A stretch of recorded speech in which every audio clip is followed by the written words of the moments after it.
everybody, and welcome. I'm Aurora. In case you're wondering what's going on with me, I'm walking on a treadmill. This is Lessons for Full Spectrum Humans, September 13th, 2023. Amazingly, everyone is feeling kind of some positive energy because we just did, the date September 11th, like the yearly memorial, and that can sometimes be a little bit perturbing, but I think that everybody surfed the waves pretty well on that, and so I'm happy to report, good sailing today. This class is Level 2, Lesson 7, Envisioning the Merkaba, or Advanced Envisioning of the Merkaba. And I have some beautiful new insight to be able to share with you on this topic today, because what this is about is, first of all, I'm going to use my super high-tech styrofoam cutouts in order to envision the star tetrahedron for you, and also lots of drawings and other good ways of visualizing this. And I'll sit down on the floor and I'll show you how I actually do the Merkaba. But a big part of this is recognizing that Merkaba, so first of all, let's just get going on everything. Make it, oh, I pressed a button. I don't know what happened. Help. Here. Everything is okay again. Going over to first, no, I know I have them here. Oh, that's so naughty. Because look, guys. Okay, look. I know that I opened these things up. Oh, so that I wouldn't have to squint and scroll during class. Hold on a minute. And now I don't know what to X out. Hold on 1 minute. The images were there, guys. I promise. I don't know why I had to press additional buttons, but thank you for understanding while I pressed additional buttons. Now, let's go to a picture. So there's some good drawings that I did actually quite a long time ago in order to be able to show accurately what is the Merkaba and how that relates to your human form. And Merkaba is actually, first of all, starting from the beginning. Merkaba means light body vessel, all right? It is literally a vehicle for interdimensional travel, a living energy field that is around your body. And it is not something that is separate and discrete from the energy field of the rest of the world and the cosmic fabric of existence. It is integrated with the rest of the world and the cosmic fabric of existence. So it could be considered aspects of your personal boundaries as defined by your willpower, but also you are integrating in terms of co-creative partnership into a larger capacitation of willpower. Duh. I know I just said a bunch of things. You're like, Aurora, you said a bunch of words. What does this actually mean? It's not a shell, like an egg shell, that separates inside from outside. It is an integrative feature or appendage or extension of your physical self, of your individuated self that surrounds your physicality body, but is an extension of your willpower, your intention, your makingness of the world, your observership, your empowerment.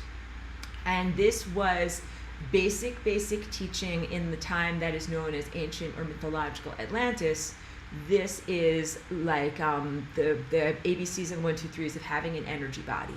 So it is something that you envision and cultivate and learn how to, I don't want to say utilize because it's not a tool. It's like saying learning how to use your hands. Like when you're a tiny 3-year-old, little child, you learn how to use your hands. This is similar. It is energy appendage.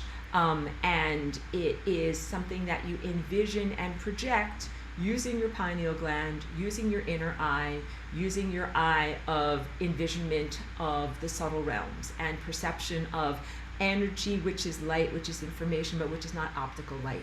So it's part of your light body, all right? And this is a flat drawing of something that is 3-dimensional and actually moves and spins in time. And it has 3 main applications. Sometimes I'm just going to talk about computer stuff, but I'm not a transhumanist. I'm just going to bring all of my videos at the beginning. I'm just going to say, Aurora's walking on a treadmill, and I'm not a transhumanist. Getting that all out of the way. But it is very much about your integration with the larger biological supercomputer that is known as the cosmic fabric of being alive. So you, as a somatic cellular presence, beyond any type of transistors or nano wetware or anything like that, you with your cellular body and your DNA doing the amazing, unique dancing configurations that are inside of your cellular structure, you are a calculative node on a much, much larger array that is all biological life. Hold on one second. Just going to change my settings because I know you're going to hear my air conditioning otherwise. Good. Hope that the audio just cleared up for you. So you as a presence, as a biological presence, are part of a larger thing that is known as aliveness. That is a giant supercomputer. And believe me, it is more breathtaking, amazing, innovative, just every superlative word. It's the mostest and the best and the everythingest beyond anything that could possibly be imitated with the fashioning of smaller machine parts. That is what humans sometimes do and what other organisms, race, species, and creatures sometimes do. So basically what I'm trying to get across to you is the sense of wonder and miraculous nature of being alive, having a physical body, and how that relates to all life everywhere as a giant, like I said, calculative presence that is doing something. It is going someplace. All of this adds up to something that is meaningful, and your life and the activities of your DNA and even cell-to-cell communication, but biological metabolisms like glucose, all of these things, these are not just vagaries or arbitrary. These are quite intentional. And when they are done correctly, when you're integrated correctly into that fabric of aliveness, there's no friction. You and your micro miniature calculations and what you're doing in your moment-to-moment existence integrates and harmonically integrates perfectly with all of the larger cycles and circumstances that are created on a much, much larger cosmic level. And that's the miracle of being alive. And you recognize that your life matters. Even like I took one sip of coffee and this many molecules of glucose came into my blood sugar. And then that integrated with giant galaxies far away. You'll be amazed when you are able to perceive all of this. All of that in order to say that when you begin to learn about the Merkaba, what you are learning about is how to consciously integrate the things that are under your willpower and control into larger time cycles of possibilities and probabilities. All right. It is subtle work. It is energy work, not work. It is efforts made in the realm of subtle energy, capacitation. And when I say work, I mean things like, like your arms doing kinetic work, done in the realm of subtle energy. And that is your realm. Even though coming out of the world of objective materialism, as you do, it is under-recognized and largely, I want to say unregulated, kind of like a Wild West free-for-all, like blah, lots of stuff is happening and no one is really knowing what is going on. But in the larger cosmic presence, it's not an energetic free-for-all. It is highly, highly organized. So just know that you're coming out of this place where it's like either an unrecognized supposed fantasy zone or a place that is occupied, utilized, but highly unregulated. I guess you can tell by my face. I'm like, that's my like skepticism, side eye, and severe concern face. Unregulated is kind of a nice way of saying often violent place of turbulence, but not total chaos. But that's not what it's supposed to be. Fabric of reality and this integration that you're making is all about divine co-creative presence and something that is very loving, very sacred, very divine, very appropriate, very consensual, very orderly, even though it's not always predictable, but it's about making reality happen. So this is big stuff. So what I'm teaching you is considered like the ABCs and 1, 2, 3s of having an energy body in a psychic society, which is what Atlantis was. This is definitely like advanced level stuff for the world of objective materialism that you are coming out of, because now you're coming into a world that recognizes and integrates with the world of subtle energy, non-optical light, pure information, and pure data. So you saw what the shape of this shape is. And also, I'm like, oh guys, don't be mad at me. I just moved. And so I have, everything is everywhere. If you saw my house, you would be so just compassionate towards me, because I can't find my little, I have a little model of what the star tetrahedron looks like. Compassion for Aurora, please. Because I couldn't find that, but I was able to find this, which will be fun for me to show you. This is a little octahedral fluorite crystal. So that's pretty amazing that I was able to find that out of all of the boxes and everything that got packed and unpacked over the past 10 days. I'll find it. I'll do my homework, I promise, guys. The star tetrahedron shape is three-dimensional double pyramid shape. And the pyramids that we're talking about in this case is an equilateral triangle pyramid known as a tetrahedron. So let's talk about what is an equilateral triangle. Do not jump out the window. We're doing math and geometry. This is an equilateral triangle. Equilateral means that all three of the sides of the triangle are the same length.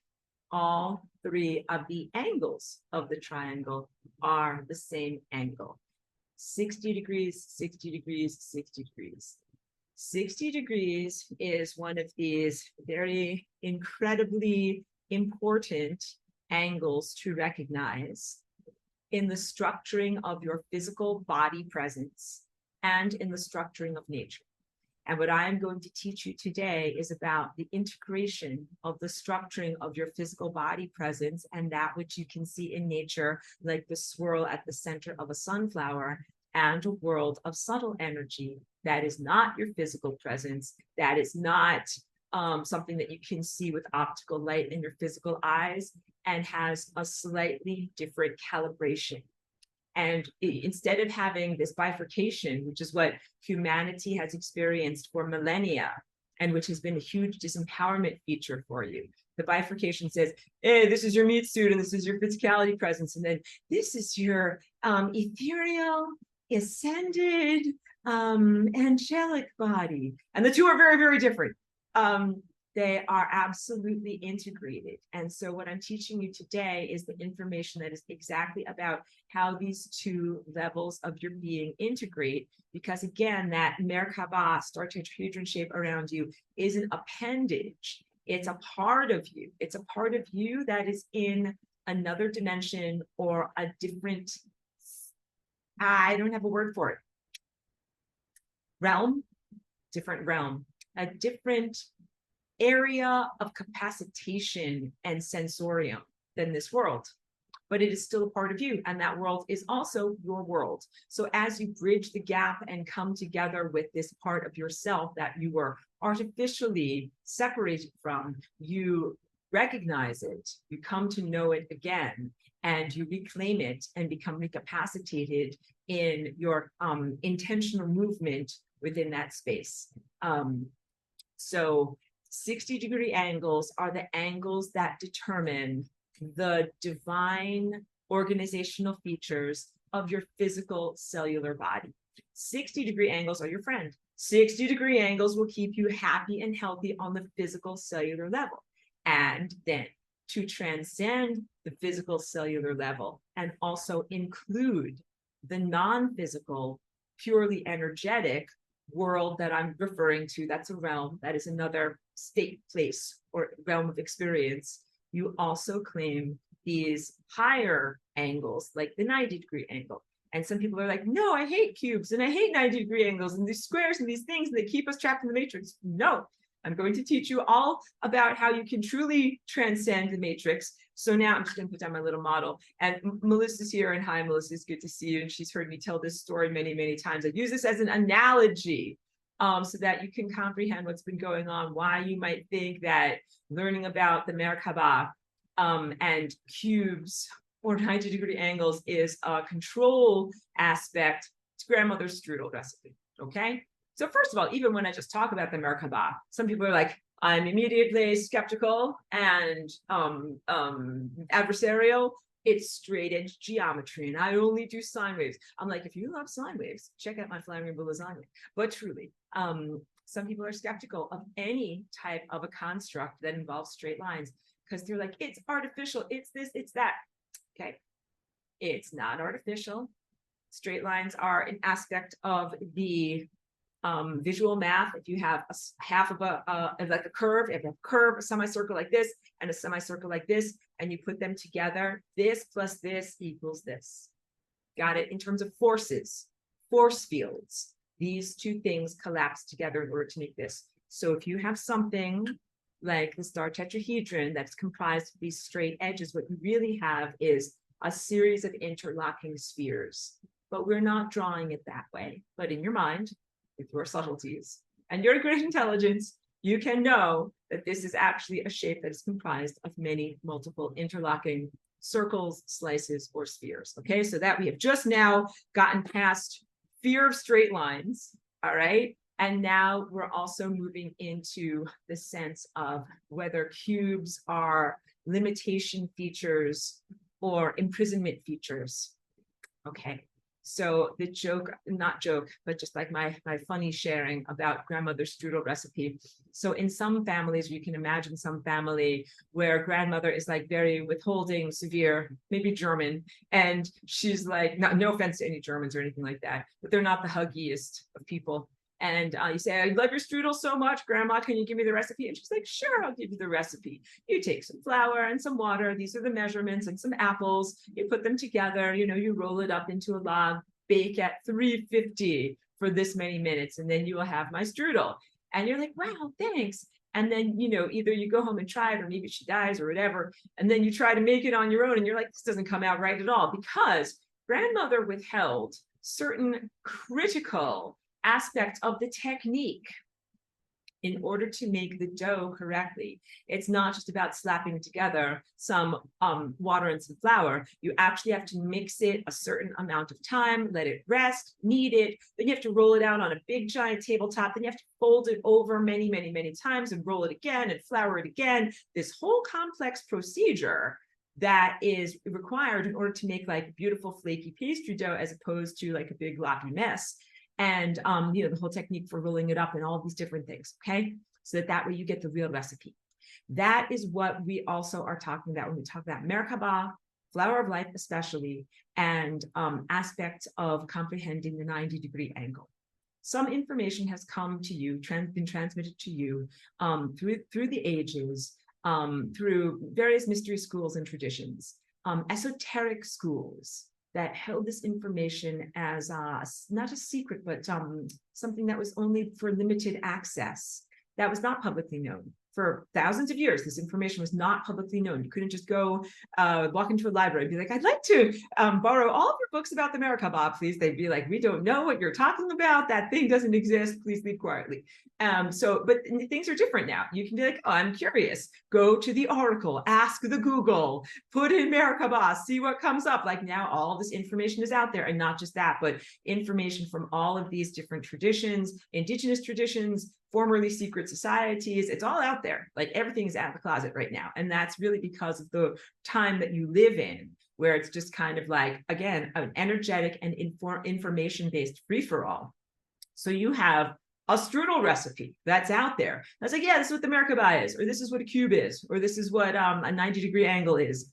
And it doesn't give you the entire picture. It doesn't give you the empowerment picture. So if people have learned about the Merkaba and they're like, this is just a cosmic hamster wheel, I'm running in place, but I'm not getting anywhere. I'm like, strudel recipe.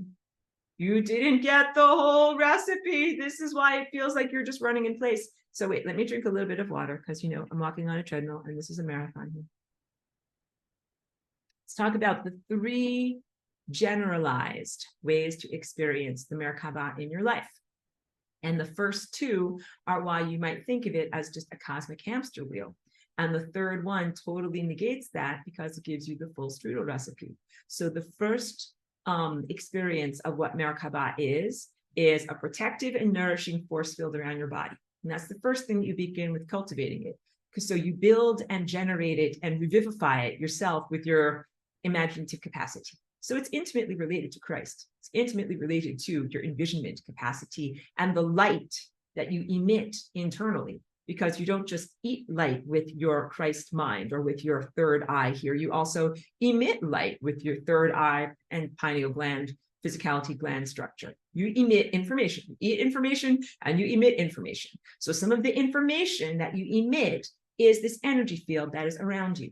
And the very, very first thing that you begin to practice is nourishing and protective force field. I want to call it a selective barrier, because that's what a cell membrane is. The cell membrane is at its heart a separator that separates self from environment. It also makes decisions 10,000 times a minute about what's allowed to come inside. Bad stuff, junkola, get away, get away, get away. You don't get to come inside. But good stuff, oxygen, nutrition, you get to come inside, come inside, come inside. That is exactly what the Merkaba is. So it is not a flat, static object. It is comprised of two of these interlocking star tetrahedrons. Two of these. I'm trying to do too many things at once. That's why I can't concentrate. Hold on. Into.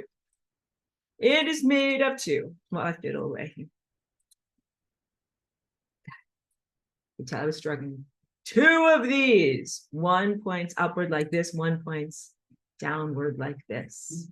And they interlock, of course, and they rotate. And depending upon what your gender is, they rotate in complementary directions. So now we don't have to have the whole conversation about gender.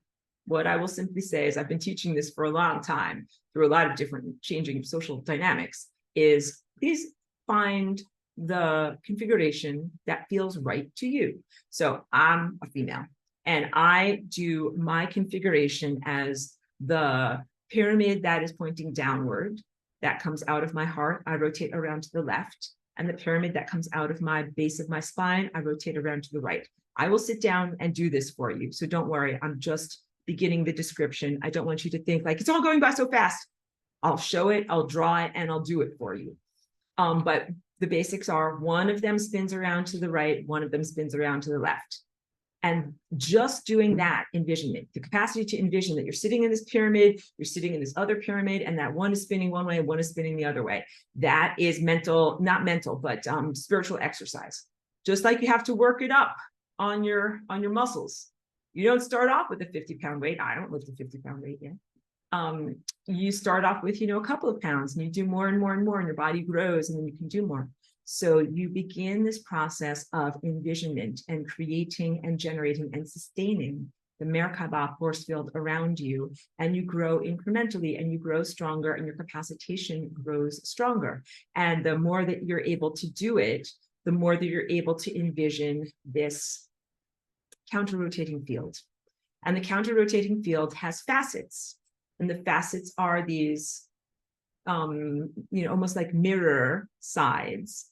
That is what bounces away the garbage. And garbage is a vernacular, crapola. Errant signals is the best way to put it. That when your Merkaba is functioning up to speed, and let's say there is something that is shot at you or vectored at you in terms of erroneous information, non-life affirming information. It can be something that's a complete lie, a complete construct, a complete fabrication, or something that once was truthful, but now has become distorted or is errant in its pathway on its journey. It's not coming from the right direction. Whatever case it is, you don't have to analyze it. Again, you don't have to analyze the corn and poop. Just like, that's not what it's supposed to come inside of me. Get out, get out, get out, get out, get out. But you don't just have get out. A big part of what Merkaba is the balance between giving and receiving. Some of what you do is reflect, get out. And some of what you do is invite in, come in. Every place on the Merkaba where there is one of these vertexes, it's a receptive area where positive, life-giving information in the form of light can come into you. And your job in the beginning of your self-development and self-cultivation is to generate and cultivate this force field that you need to do in order to become an active and present, galactic citizen. Just like when you came here as a little tiny baby, one of the first things you did over the first 3 years of your life was get an immune system. And part of what helped was your mother's breast milk with tons of antibodies in there. So you got some help from that. But then also you got the sniffles like all the time. I moved, but I used to have my little neighbor kids. They're like 3 and 5 years old. And we'd go over, me and Cheeky go over and visit them a lot. And it'd be like, this kid's got like, green mucus coming out of his nose. Sorry, kids are sick again. They can pick it up at daycare. All the kids get this. All the kids get this. And what does everybody say? Well, they're working on their immune system. Yes, sorry for the graphic story about the child's green mucus. But you understand what I'm talking about. For the first couple of years of your life, you don't really have a job. Like, you don't go to an office. What happens is you walk around and interact with things in your environment. And then your body has to determine, like, friend or foe, is this supposed to be inside of me or is this not supposed to be inside of me? And sometimes your body is like, ugh, this is not supposed to be inside of me. Get out, get out. Go through a whole, sickness. Kids get sick. And then you help them through. And then their bodies learn, like, blah, like that's not supposed to come inside. That is analogous to what happens when you are developing your Merkaba. So your Merkaba is an integrated feature that allows you to receive truthful information, but send out and keep away untruthful information. So it is a protective and nourishing force field. And what you do when you envision it is you can envision it around the entirety of your physicality, just like I showed you in that drawing, but you can also envision it around certain parts of your body, like around your actual pineal gland inside of your brain. And that's very, very positive. And then I say it's a living force field also. So it's not just like, 10 years ago, I did the Merkaba once, I envisioned it, that's done. Dust that off.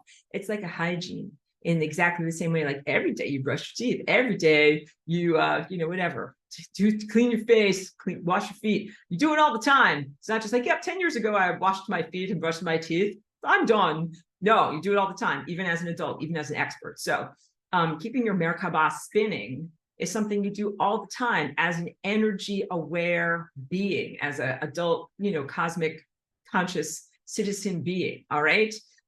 So you keep that or in adulthood, you still have an immune system. You're not like, no, I'm done with keeping out germs. No, you still keep out germs. Do it all the time. And it becomes something that is just ever present and ever running. That's the first part of what Merkaba is. The next part, the next level of mastery is to use it as a wish-making device. And device is not really the right word. Contraption, don't have a word for it because it is not something dead and external, but it is very much a part of yourself. And your inner imagination is, again, a part of divine reality co-creation. And you can certainly do that without the specifics of envisioning using the Merkaba as a technique. I use the Merkaba as a technique, and I will share with you how to do it. It is up to you, your free will choice, whether or not you would like to do that. So what envisioning with the Merkaba feels like is like this. We have the upward facing pyramid that is about specific desires, and the downward facing pyramid that is about the receptivity that you experience here in, let's call it the restaurant of the universe, where sometimes you're like chef's choice. Chef's choice. I want all these things, but also if there's something better on the menu, chef's choice.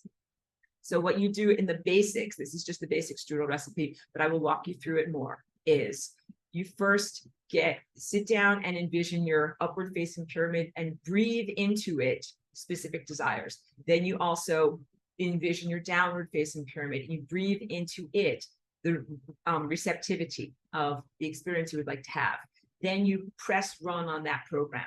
This is very much like being a computer programmer of the supercomputer of the world.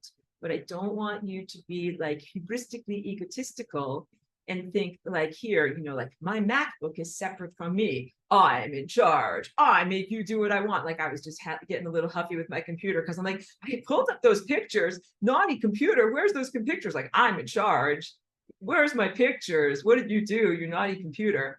Merkaba and the relationship with the supercomputer of the world is very, very different than that dynamic because you are the larger supercomputer of the world. And you also are the end user or programmer over here trying to make stuff happen. You're both of those things. So of course you treat yourself with respect.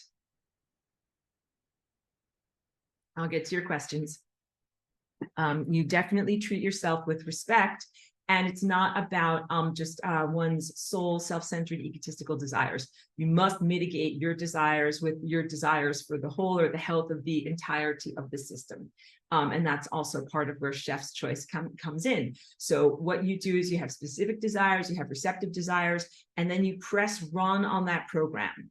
You go, you get your Merkaba up to speed, and then you also say end transmission. Got it? So it's very, very, it's,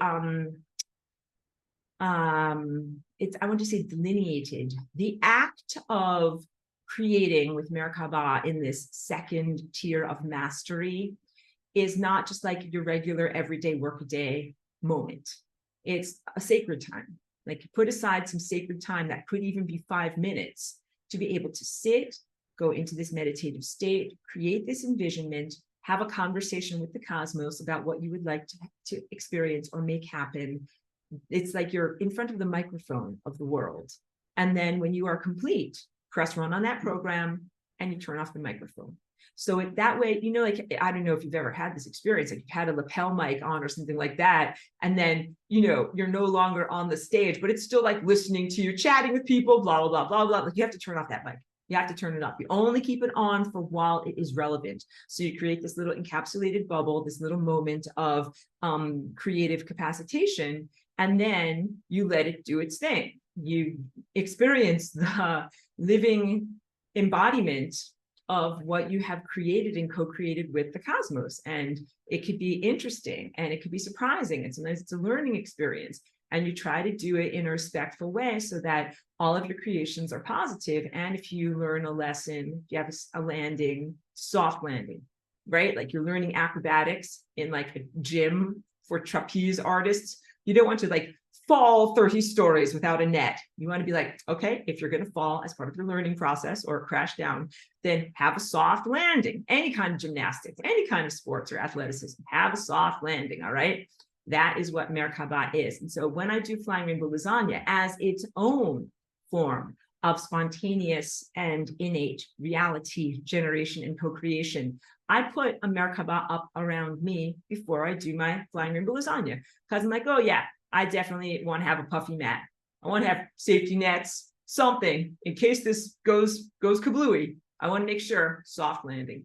And also, when you are in this second tier of mastery, and you're beginning to learn how to use the appendage that is your energy field to manifest and co-create intentionally, it's totally appropriate to do rough sketches where you're like, I don't know exactly what I want to do, but I want to fix or make something better or do something or have some kind of an impact. And it's okay to not know, like,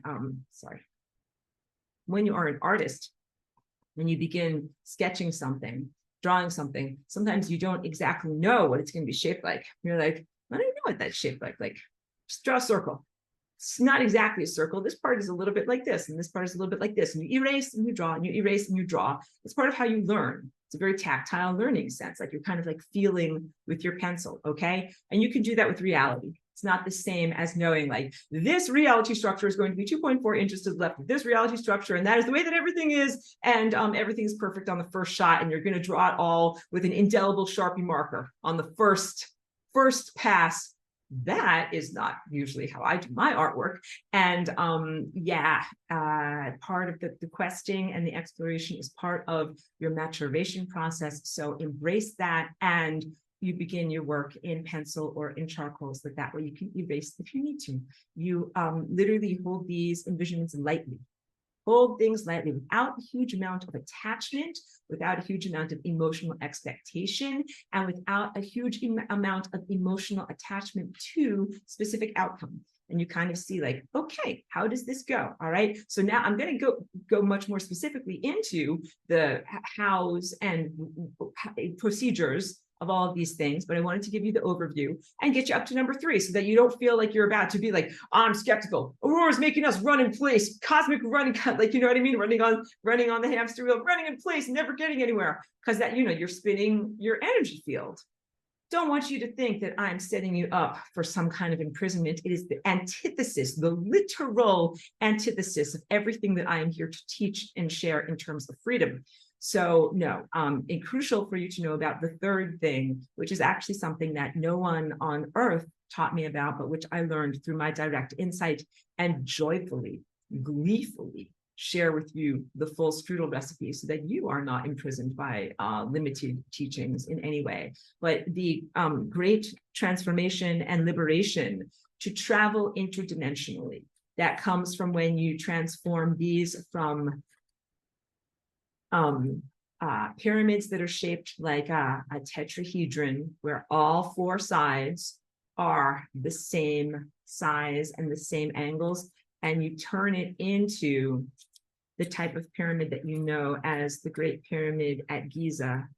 That's one of these. It has a square base instead of a triangular base, and you make both of these guys. I'm just going to fiddle with this because try to do it right. Oh, it's so hard. I don't know if it's going to work for me. Just so maybe. But anyway, these guys, you know what I mean? One up like this, one down like this. It's just so hard to do. You have no idea. Oh my goodness. Dun, dun, dun. You rearrange it. I'll do it properly for you and show you the whole magic trick. But you rearrange it into an octahedron. Same puzzle pieces of you that get rearranged from a star tetrahedron into an octahedron. Ooh. This is, hold on a second. I'll stop rocking for a minute so that you don't have to bounce with me. This is an octahedron. It's a fluorite crystal. I did not do my nails today. You can see it has the square base and then equilateral triangles. And when I hold it just right, can we get the lighting just right? Extreme close-up on the Laura's fingernails. Hold it just right. No.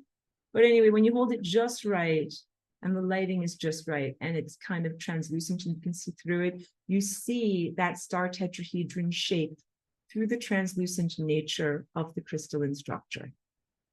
It is like an optical illusion where you don't literally rearrange any of the lines that are in the optical illusion, but you rearrange your perception. It goes from, oh, a young woman's face with a feather in her hat to an old woman's face wearing a babushka. You know that optical illusion. I can bring it forward again if you need me to. Flip-flop, perception, a perception flip-flop. And that perception flip-flop is concomitant with a rearranging of your cellular structure, that you become a crystalline form of completely structured water, completely structured matter that is so perfectly structured that you can fit through a dimensional doorway that was previously unattainable or not accessible to you. You're not just running on the treadmill. You're not just running on the hamster wheel. What you are doing is getting up to speed so that you can do the marathon that is known as interdimensional portaling or translating between worlds. This portal is something that is evident right now. Is it in the room with you? It's in the room with you right now. But you can't get through that door. You know why? You're not shaped the right way yet. Through mastering the Merkaba and getting your rotating energy fields up to speed, you become the right shape on both a cellular and pure energy and consciousness-based level, allowing you to transit between worlds. All right. And what that ends up looking like is when you go from back to this. Well, wait, let's use this one. So here's another view from the side. And just move this thing. When you have this guy moving around to this way, and you have this vertex moving around to this way, what ends up happening is you have a very, very fast rotation at this level, at the level of your shoulders, and a very, very fast rotation at this level, at the level of your hips. When you transform, where'd my little crystal go? Transform the star tetrahedron into an octahedron, which is this shape over here. What you end up having is, just change colors, both of those lines migrate and meet in the middle. And then you end up having one line that is in the middle. This is a lot. I'm going to draw it all out for you. But that is how you get from being in one dimension into the next dimension. Another dimension, another dimension. Okay.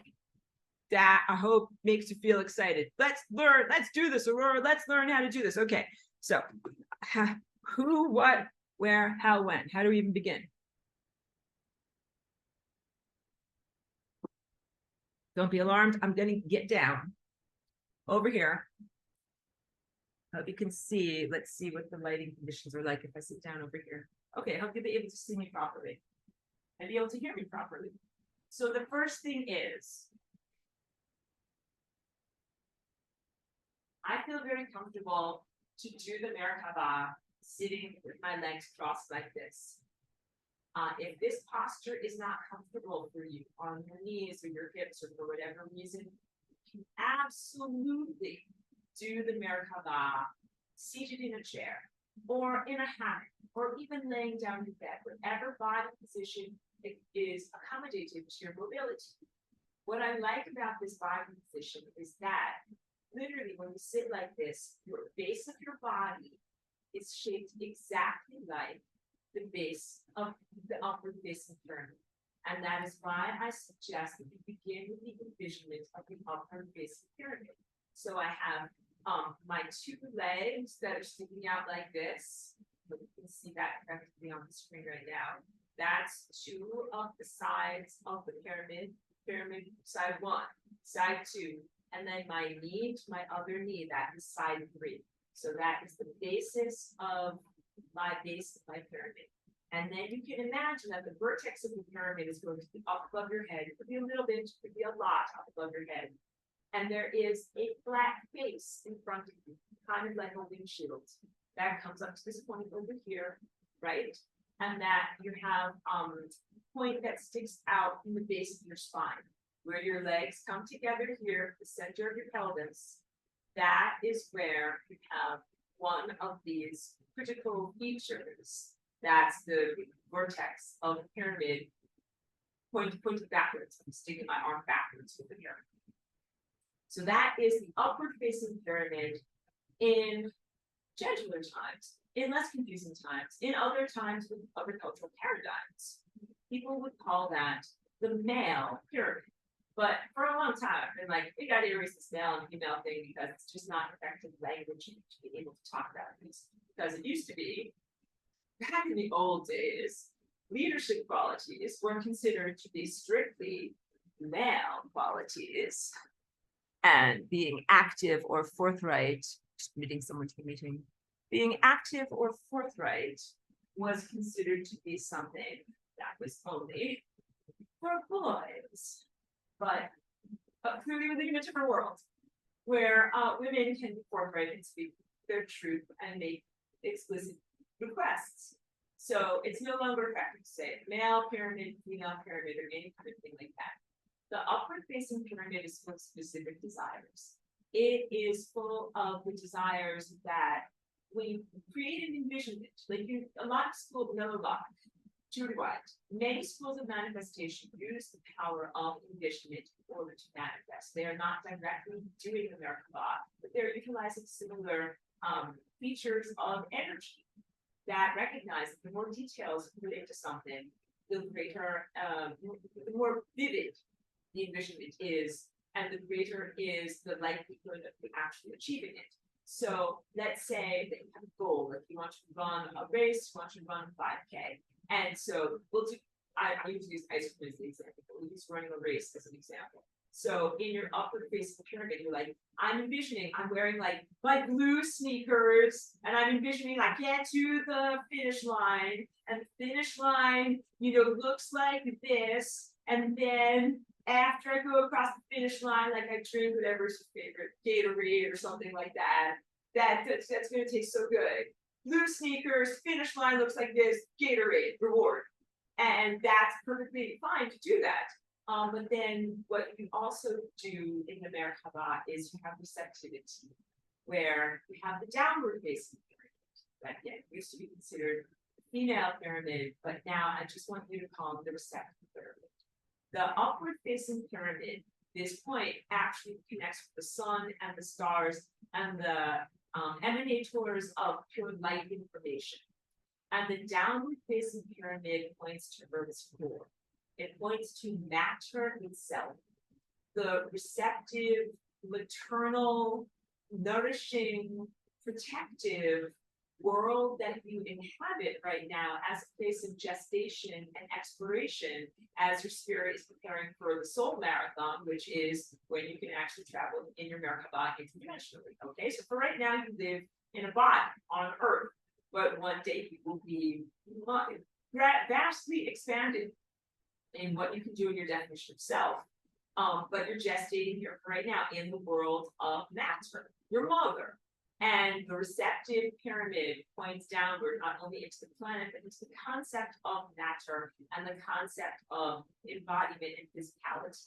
And the downward facing pyramid, you can think of it like a glass or like a chalice. And it is full of the receptive things. So in terms of the example that I was just using as an analogy, if you're going to run a race, what goes into your downward facing pyramid? Feeling of triumph when you cross that finish line, when you're envisioning that in your upward facing pyramid, what you're really looking for is the feeling state. Hooray, I did it. The feeling of triumph, the feeling of accomplishment, the athletic fitness. These are generalized goals.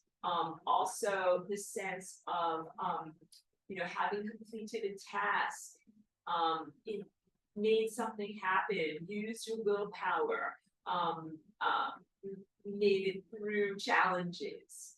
Get it? These are feeling states that are generalized and amorphous, and still as valid a part of the experience of what you're generating and trying to reach your goal. You want to have that hooray moment. And then what you would do is press run on that envisionment.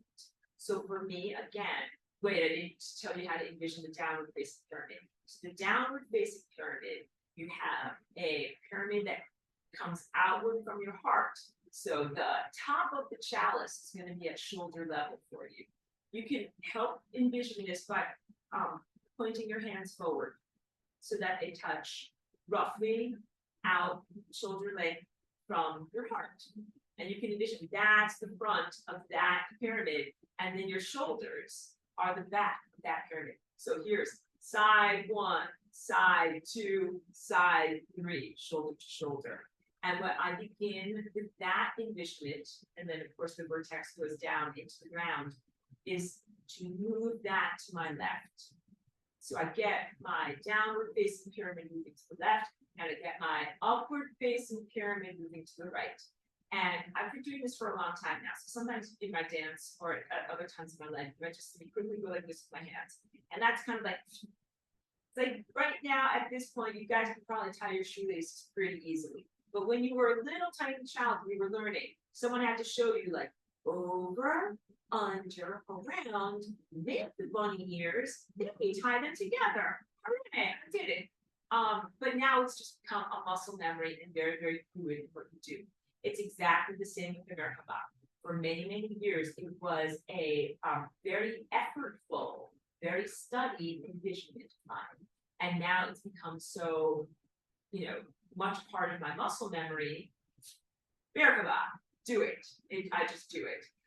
So it's become supra-conscious because I have internalized it so deeply. So in your own journey, you can expect something similar, where at first you have to concentrate and effort a lot in order to be able to create the complexities of what it is. Think about when you're a tiny child, it's not an easy thing to tie a knot. You're like, you have to kind of get your hands to work. You have to do this, you have to do this. It's hard. It's actually very hard in adulthood. You're like, oh yeah, my dexterity is great. I can do that super easy. And you can tie your shoes while you're also like talking on the phone and drinking a cup of coffee and doing all these other things. It's one of the programs that you run in the background while you're doing all these other tasks in your life. Same thing with Merkaba.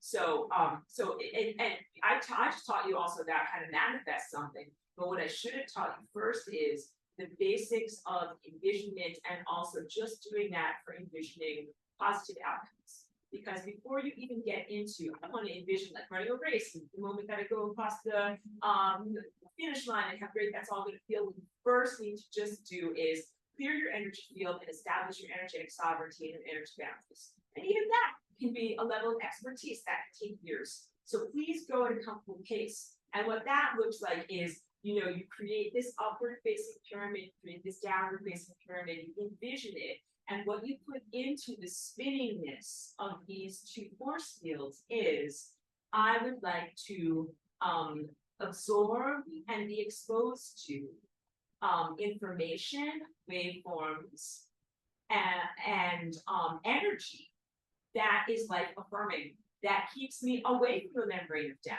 that brings me towards coherence and longevity, that nourishes and sustains me and guides me and keeps me alive.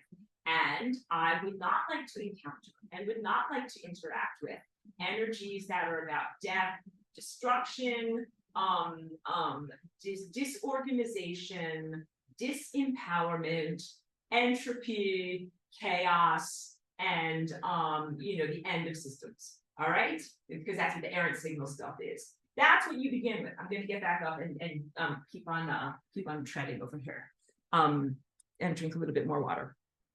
That is what you want to do in the very beginning of your, I don't want to say career, of your athletic cultivations, at learning how to be a spiritual athlete, at learning how to do the Merkaba. The very first thing you do is you practice creating an energetic force field for protection.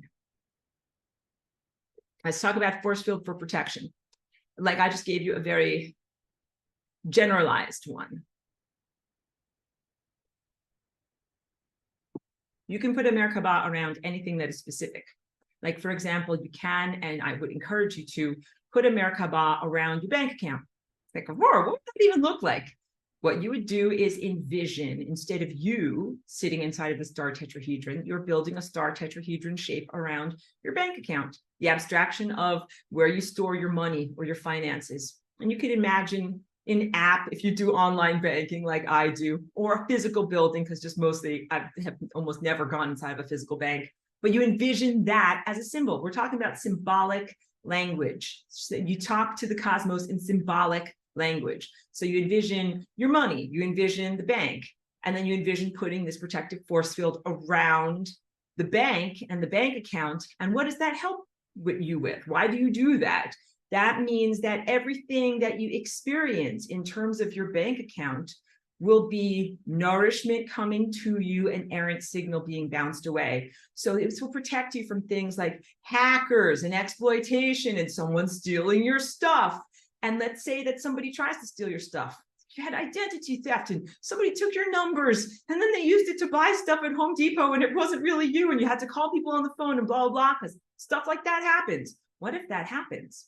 The Merkaba is a reality structuring tool. That means that you will surf those event waves and come out well on the other side. That you will not have to pay for someone else's whatever fraudulent adventures on your credit card, buying something at Home Depot. I say that because someone that I know that happened to. Someone else bought like refrigerators and large appliances on his credit card, but he got it all worked out. But you know that process of working stuff out through the credit cards and whatever, it can be as much fun as a root canal. It can be a torture, or it can be relatively smooth where you make one phone call and they're like, oh, sorry, my mistake. You didn't buy that refrigerator at Home Depot, whatever, 12 states away from where you live. Let's fix that right away. You get it? That's the difference between Merkaba and no Merkaba. Merkaba means you will surf the waves of crapola and stuff that is not that good and come out on the other side pretty well. You're like, okay, that was a lot, but everything's fine now. But without Merkaba, like you get crashed down by the waves, you're in the washing machine, you're being tortured, and then finally you come out the other side, you're dragged, you're like, oh, I made it through that. Get it? Get it? So there are ways to be able to go through event structures that where you're either working with the harmonics and the coherence of event structures so that, again, you are not perturbed in the turbulence, and then other ways of experiencing those event structures that have a huge amount of friction that really kind of destroy your flight feathers, just really chops you up a lot, very choppy. And so that is what you do with Merkaba. So put a Merkaba around things that you want to protect. You want to protect yourself. Fantastic. You want to protect something that's like your valuables. That's why I said your bank account. You want to protect your loved ones. You can put a Merkaba around your loved ones. I put a Merkaba around Cheeky all the time. And you know when I specifically do it? When we're about to meet a dog that we've never met before. Because we always ask, like, hey, is your dog friendly? We'd love to play, but you don't know. How is this going to go? So let's say the other person is like, oh yeah, my dog is super friendly, but it turns out that dog is just having a bad day and decides to whatever, bark and snarl at Cheeky. The Merkaba around that situation means that Cheeky simply goes away from that other dog. We simply separate the two dogs. Nobody is harmed or injured. You got it? A mild misadventure as opposed to, whatever, someone being injured or something like that. That's how you do it. And that you put these Merkabas up so that way you don't have to live in fear and you don't have to isolate yourself. Because the other, like, I could keep my dog safe, be like, we will never go outside and we will never talk with other dogs and we will never have any fun. That is another way to ensure that she would never, be harmed by another dog. But that would be a huge loss in quality of existence. You got it? So your immune system, your energetic immune system protects you from events and harmful event structures that you don't want to experience. And then we also put into that Merkaba that we want Cheeky to find fun little playmates. You got it? So that way she can live life to the fullest. So we put protective force fields around your dogs, your cats, especially if they're free roaming cats, because cats are like, they're free agents. They actually, I know a lot of people just keep them inside or kind of, locked up in catios, not free roaming, but cats, like, they go a little bit crazy. They're like, I got to get out. I got to do stuff. They got to see the world. If you have a cat that just goes out and explores your neighborhood and is not, limited in their freedom, put a Merkaba around your cats. That way your cat is protected from the traffic, protected from traffic accidents, protected from wildlife, protected from fights with other cats. These are the things that you put into the specifics of your upward facing pyramid. And then you also put into the downward facing pyramid that your cat is able to get plenty of exercise, feel free, be its expansive self and do everything that it wants to do and have a great quality of life. You get it? Get it? How about your children? Maybe you might have tiny children, or maybe you might have teenagers. Put Merkabas around them, because teenagers are going to be like hanging out with their friends and being tempted by substances and different things and peer pressure and all this stuff. And when you put a Merkaba around them, you want them to be like, I want to protect my child from this, this, and this bad negative thing, but also I want my child to be able to have a peer group and ride BMX dirt bikes and go to the, whatever. I want to say go to the arcade. You can see, like, I'm not that in touch with what kids do these days. But wherever kids like to go and hang out, they like to go and hang out. They like to play. They do stuff together. They should be able to have fun and do it safely. All right. So these are basics of it. Now, I really always appreciate Pedro's mind and sensibilities, because we'll get to your questions. Pedro's like, in one class, he's like, I'm going to put a Merkaba around every single photon. I'm like, yes, because that's taking it to the next level. So it really, the limit is your imagination. When you really start to begin to become an advanced Merkaba, I don't want to say user, but, experiencer, creator, co-creator, you're like, well, I can put a Merkaba around this. I can put a Merkaba around that. What if I put a Merkaba around pure light itself?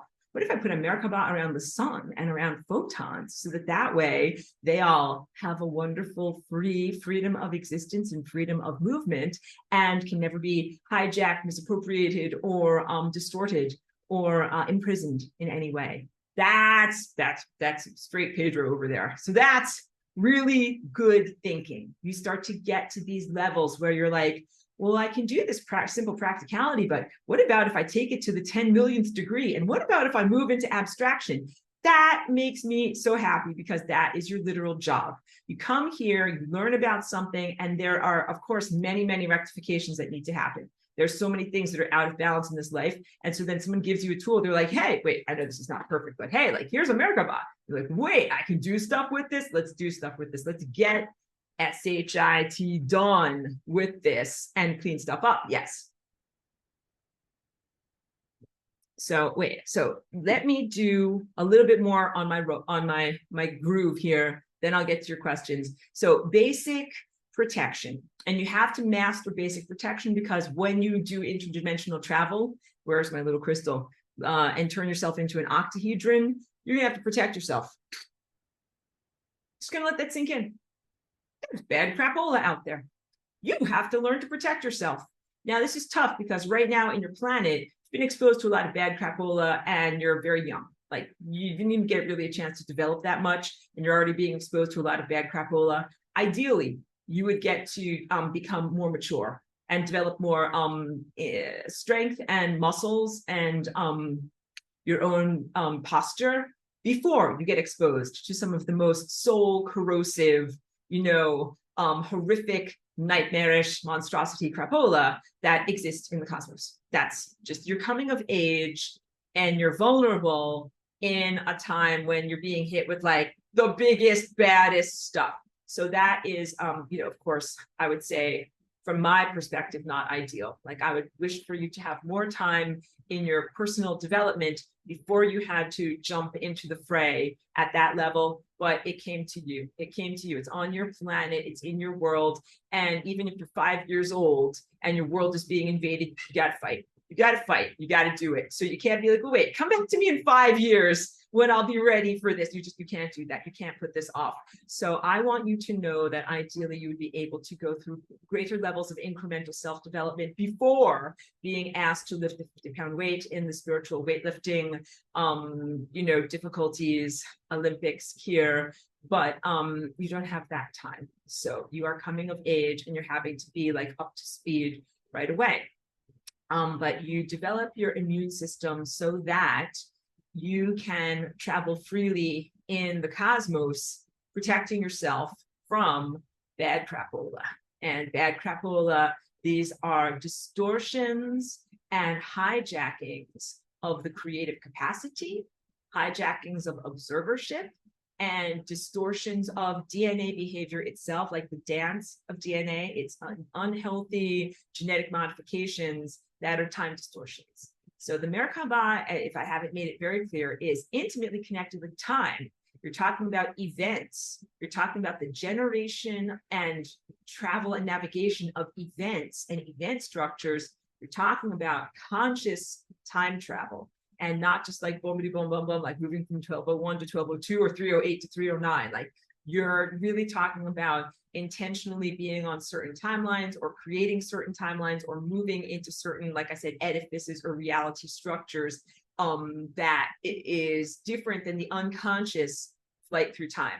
So everything about this involves your subtle energy body, involves your body of possibilities and probabilities, and involves your direct connection to time. So let me go into what does intentional manifestation practices look like. First, I want to talk about the values of what you do. It's just like flying rainbow lasagna. This is a manifestation tool, and it's absolutely essential for me to be able to bring to you this tool along with the values of how and when you use it, so as not to be a power abuser, so as not to create more levels of bad crapola that then have to be cleaned up with buckets and mops. All right. With great power comes great responsibility. Becoming consciously aware of your energy field and the integration aspect that you have of being able to connect with time and to influence and create time events directly is a powerful ability and a huge level of responsibility. So as you're maturing, again, coming of age, and you're moving into those levels of responsibility, what are your values? One of the big values is about freedom. And that really means not behaviorally controlling other people. So when you want to put into your Merkaba something like, I want to run a race and run, whatever, certain number of miles, and maybe even a personal best in terms of your time, right? Like run a marathon or run a 5K and do it in this amount of time. It's very, very different than saying, I want to win against that person, or I want to win and I want that person to lose. Don't control other people's behavior with this. You control you. You control you. So when I talk about the boundary, the energetic boundary of who you are, it is really the limit of your willpower.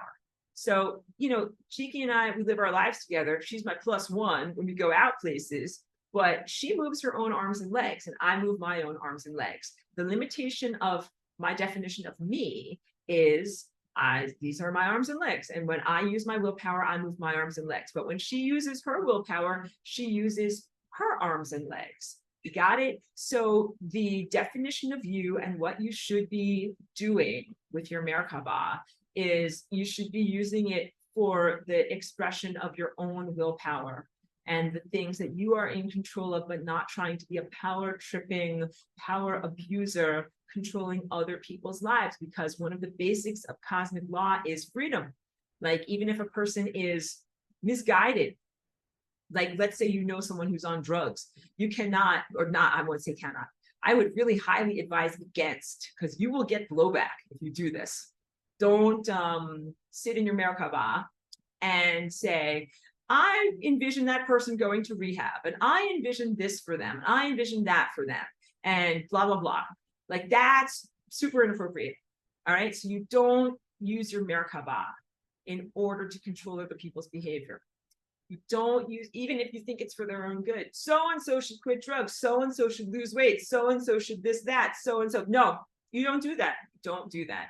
And similarly, you don't do things like I want so-and-so to fall in love with me, quote unquote, love spell or attraction spell. You do not get into your Merkaba. This is like, you guys, like, you're like getting your driver's license, and I'm an older driver. And I'm like, look, this is how you drive a car. This is what you don't do. You don't hit pedestrians. You don't hit bicyclists. You don't hit lampposts. You don't drive drunk. Like, you don't do these things. You don't do love spells. You don't do it because it's behaviorally controlling another person. Totally inappropriate. You don't get into your Merkaba and say, I'm going to make so-and-so love me, and they're going to be like this, and then this is what my marriage is, my wedding dress is going to look like, and all that stuff. You don't do that. Don't do that. And also, you don't do it for straight commodification, like being able to sell something, whatever. You're like, I'm going to sell an amethyst crystal, so I'm going to get into my Merkaba and I'm going to envision controlling someone else's behavior so that they'll buy it for however many thousands of dollars. No, we don't do that. We don't do that. You don't drive drunk, and you don't crash into lampposts, and you don't do that. So the corrected Merkaba for any of these situations would be, in terms of commodification, yes, you are allowed to envision yourself as a creative success.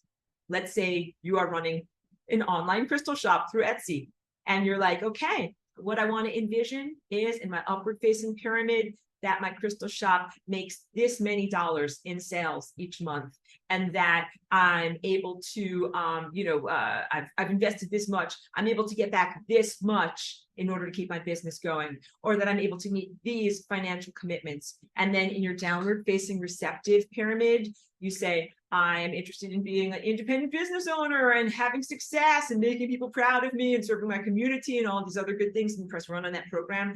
And then out of that program, as you are harmonically integrating your desires with the larger fabric of reality structure, someone out there is going to buy your amethyst crystal. You got it? But you cannot get into your Merkaba and say, I specifically choose that guy, Joe Schmo. You're going to buy it, and it's going to cost this much, and that's going to pay my bills for the month. Like, you don't do that, because that might wildly destabilize the entire fabric of cosmos, just so that you could meet your commitments and meet your goals. So your goals and your egotism and your self-centeredness is sacred, as long as it is mitigated by the larger contextualization of bigger stuff that really, really matters. Yeah, because you don't want to just be like, oh, hooray, I met my business obligations, but the universe exploded. But I, was able to sell that crystal. So you don't do that, but you do that. You got it? So you have to be receptive to the wisdom of the larger supercomputer that you are within, and your desires are appropriate. Got to mitigate those desires. So how about love spell type of stuff? Because this is big on people wanting that fulfillment. You put into your upward facing pyramid the qualities of the partner that you're interested in. You're like, I am looking for a person that's like this, and that they look like this, or that they, interact with me in this way. or any whatever are the important things for you in a relationship. Or maybe you're like, I want to have a baby, I want to be a parent, I want the relationship for this reason, I want the relationship for this reason. That's all totally divine and sacred. And then you put into your receptive pyramid the sense of, I want to be loved and cared for. I want to feel safe and held. I want someone to look deeply into my eyes and make me feel that I'm the center of the universe, and all of those feeling states. And then you press run on your program, and then you see who comes out the other side of that program. So you understand, like, you don't say like, that guy, Joe Schmo, love spelling Joe Schmo.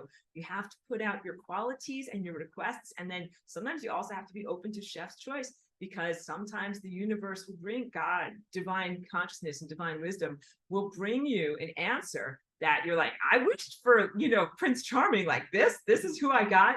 But that might be exactly the right person for you, but just maybe they look different or have a different quality than you thought. It's different than what you thought, but it's really, really good. You have to be open to that, because like I've used this as an example quite a lot. If you go into some fantastic restaurant with the expectation, like, I'm going to get whatever rack of lamb, I'm going to get this lasagna, but you ask for the chef's choice, and the chef is like, those are both good meals, but I have something that's super fresh. Like, this is the fish that literally just got caught this morning, and this is the stuff that just came out of the garden 2 minutes ago. And I'm going to make you like the most amazing thing that you've ever had. It's the freshest with the best nutrients, and also the best nutrients for you to eat right now. So what you do is release your own expectations and the calcified structures of your own expectations in order to be fluid and receptive in what is actually right for you, in what you actually wish to receive. Because what you actually want on a deep soul level is what's good for you. Don't just want what's happy or fun or mildly fulfilling for the moment, but which has huge negative repercussions. You want what's good for you, and you want what's good for the entirety of the world. All right. So let's say, I usually use ice cream as my example.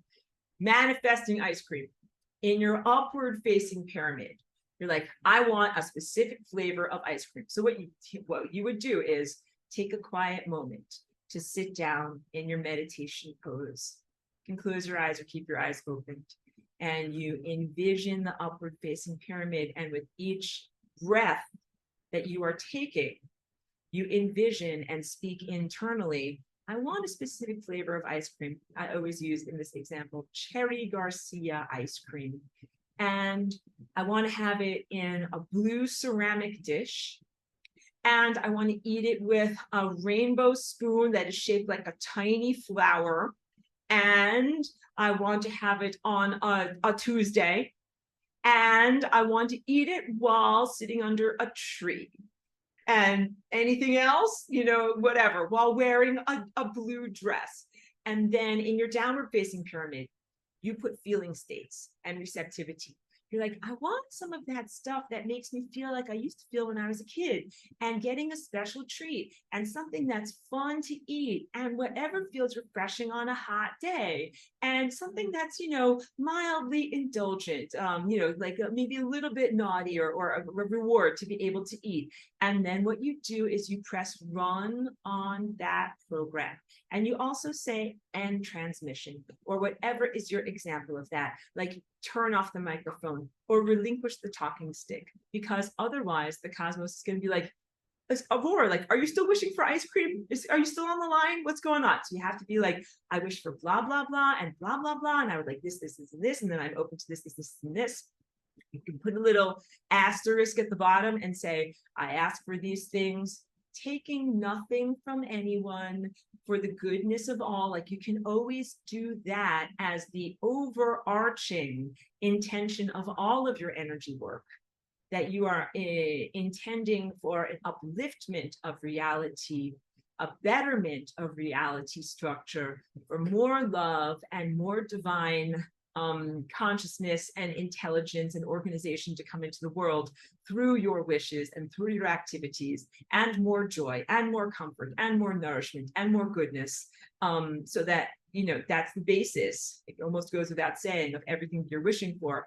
Press run on that program, meaning get those Merkabas spinning, and then you say, I'm done, or may it happen, or thank you for listening, or whatever is your end phrase. And then you don't mess with it. You don't mess with it. You go out into the world and you see what happens. All right. And then you kind of experience the feedback of the thing that you have sent out. And then you get to learn from it. Because what you will find is that you will receive a blending of these two things, your desires and the desires that are emitted from divine presence and from the fabric of the cosmos for you, what you want and what is wanted for you. So you might get that flavor, but you might not get that flavor. You might get a different flavor. But it might be better than your calcified expectation, because Cherry Garcia was the best ice cream you've ever had up until this point, but you can get something even better.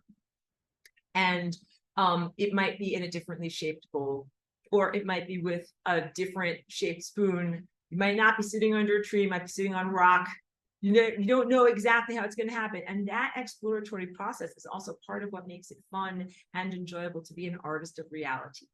You release your expectations so that you can be fluid with the larger reality structure. Also because creative surprises are wonderful. If you knew everything and everything was completely cut and dried, you'd be like, boring, ho-hum. I know exactly what's going to happen. Not very interesting or engaging. But when you have this experience and you don't know exactly what it's going to be, it keeps your attention engaged. And you learn from reality. You're like, wow, I got that thing that I wished for, but it wasn't exactly the way that I wished for it, but it was slightly different, but it was good. And that is this beautiful rapport that you develop with the cosmos. This is literally, in the best way, very respectfully, cosmic lovemaking, where God is your divine partner. And of course, none of this is inappropriate in terms of sexuality. All of this is about what is coming out of your heart and your generative capacitations inside, that you want to make things happen. And we equate that with biological reproduction. But this is making things happen on a soul level. And it requires also your attention, your passion, your emotional energy, your belief. And then when you see it happen, you're like, wow, like I made that thing happen. And there's a lot of self-encouragement from that. Because you're like, your body goes up. You're like, I'm powerful. I can do stuff. Get it? Do you remember when you were a tiny 3-year-old child, the first time you tied your shoes, and you're like, I did it. I can do stuff. I want you to continually celebrate that and return to that feeling state, because that is what you want to do even in adulthood. Like you might have already done all of your firsts, whatever, 10 or 20 or 50 years ago, but you get to have a new set of firsts. Like, yeah, that's the first time I did that. And now I feel empowered. I can do stuff. This is amazing. And again, none of this is for like hacking reality, exploiting reality, get rich quick, make people love you, any of those. Like that's all low level trinket type of stuff. This is really, you learn through your activities and you're moving towards levels of spiritual attainment. Because like, if you're anything like Pedro, people in my class are very beautiful. You're like, wait, I was able to manifest ice cream. Now let's fix the world. We need something bigger than merely a bowl of ice cream on a hot day while wearing a blue dress and sitting under a tree. Because we do, and that's it. So the whole point is learning these capacitations and empowerments and using them wisely helps you, helps the world.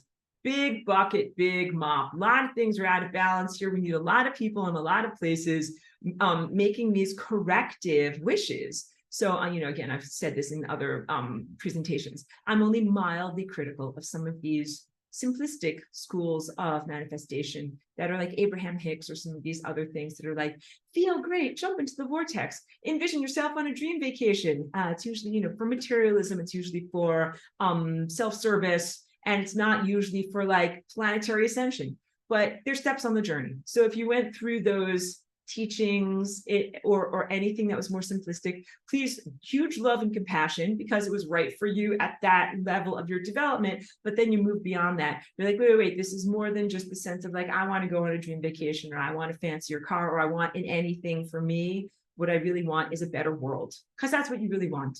When people think they want a dream vacation, what they really want is positive feeling state.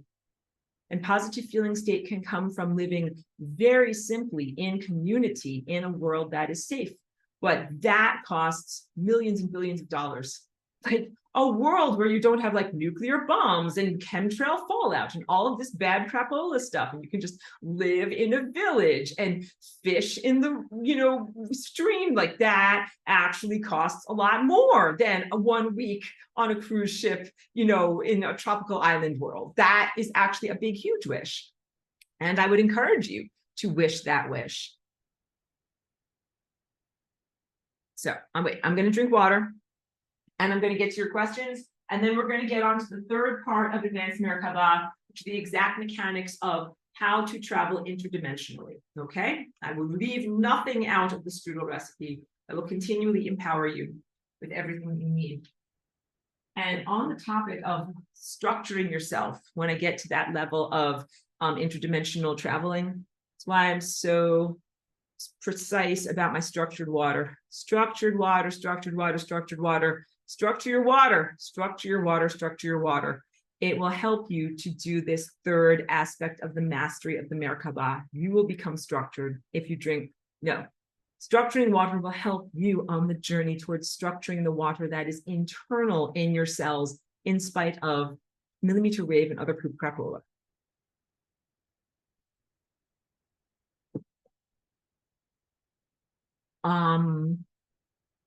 Okay. Joyce, thank you for being here. I'm over here at your question or comment. It says, must chakras be aligned properly for Merkaba to work properly? Beautiful question. Beautiful, beautiful. So the chakras and the Merkaba are intimately intertwined, but they are separate.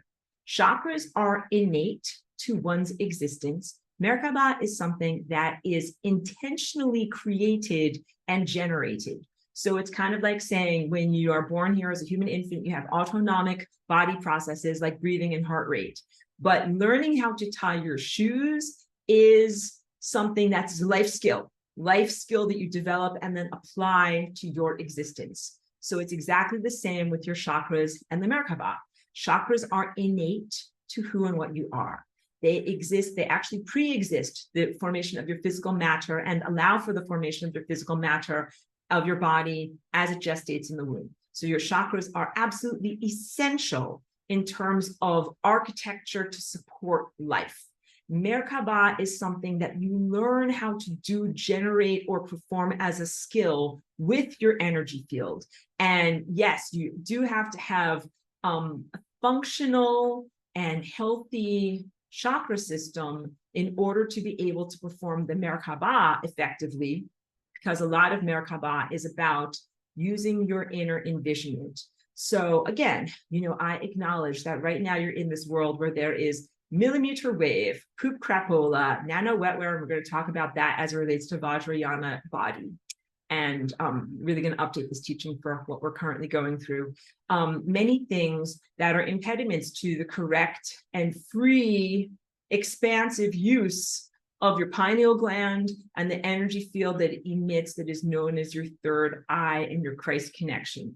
Right now, you're coming of age as a Christ in a world that is full of Antichrist, full of stuff that is against inner vision, that is trying to prevent that level of divine connection. So again, I would like for you to be able to have a childhood, adolescence, and then young adulthood, then get into fighting all of the galactic forces of Antichrist. That does not seem to be on the menu. Okay, that's okay. Just gonna deal with it.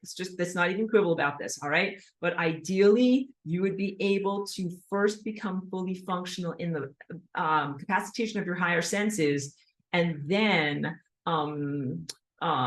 become empowered and fight against all of these adversaries. What is happening instead is it is necessary to fight out all of these adversaries as a young person, as the very first things that you are doing with your manifestation. You're not just fighting, you're not just manifesting ice cream, like la la la, my life is perfect. Manifest some ice cream. You're like la la la, my planet's been invaded. It's manifest some solutions to the invasion, and then I get to manifest ice cream. So it's a little backwards, a little out of balance. So in order to perform the Merkaba effectively, yes, clearing and activation of the pineal gland, yes, clearing of the entire circulatory system of light so that you can have your higher senses functional. This is a higher senses activity doing the Merkaba. And right now, so millimeter wave, quantum poop crapola, like nano dust and other stuff like that. These are infestations and disempowerments that make it that much more difficult to do this manifestation envisionment that is an empowerment. It is recognized. It is recognized. So yeah, you have to be a super badass in order to be able to learn to generate and sustain your Merkaba under these circumstances. And also learning to do that under these circumstances, you're going to begin your existence as a very strong, empowered person with a huge amount of capacitation, because you're like, oh yeah, like I lifted a 50-pound weight when I was in kindergarten. Then I went on from there. So yeah, and also I'll tell you this in terms of your soul's journey. Cheeky is talking in terms of your soul's journey. You're made for this. You're made for this. You're made for this. It's not really ideal or the way that I would do it. But we don't complain, because literally you came here with the capacitation and the mandate in terms of your soul's journey to do this, and your success is inevitable. So Cheeky's here and she's talking. It might mean that I need to give her a little FOOD.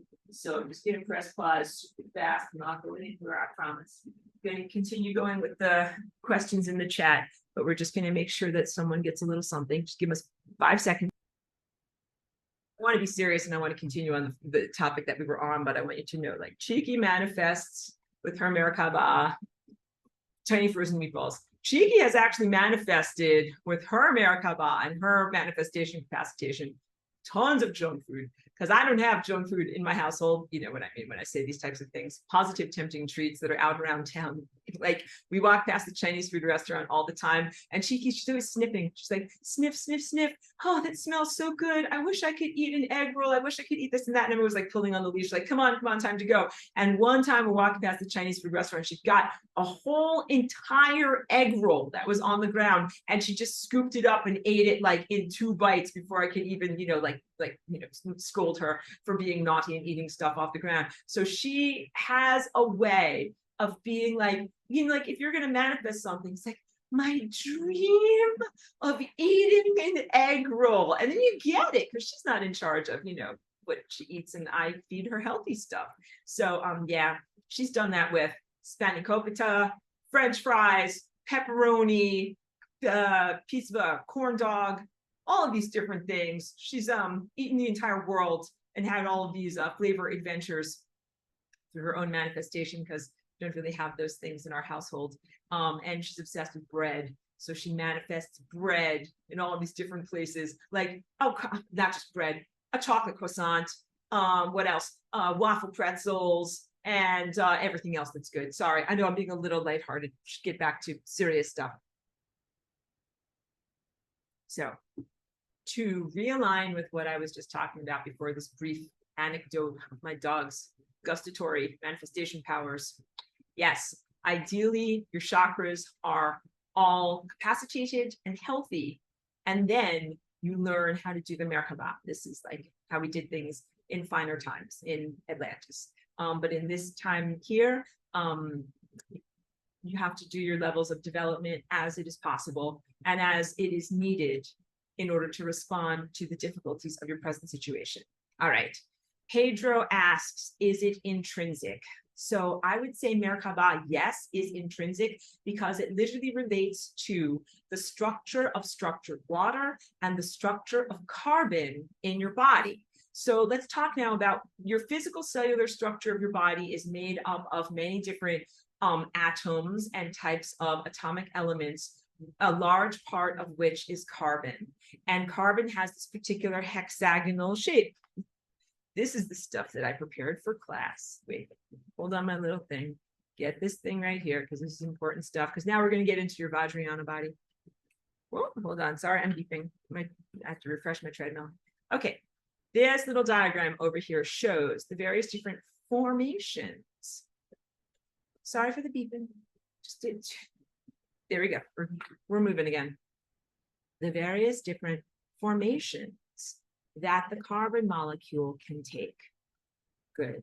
So for example, this, okay, trying to hope you can see. This formation over here, these flat sheets of hexagons, that is graphite. That's what's in your pencil. All right. Trying to look for a good example here so you can see what is a hexagon. This is a hexagon. Wait, how about I just draw it for you? This is a hexagon. It has 6 sides.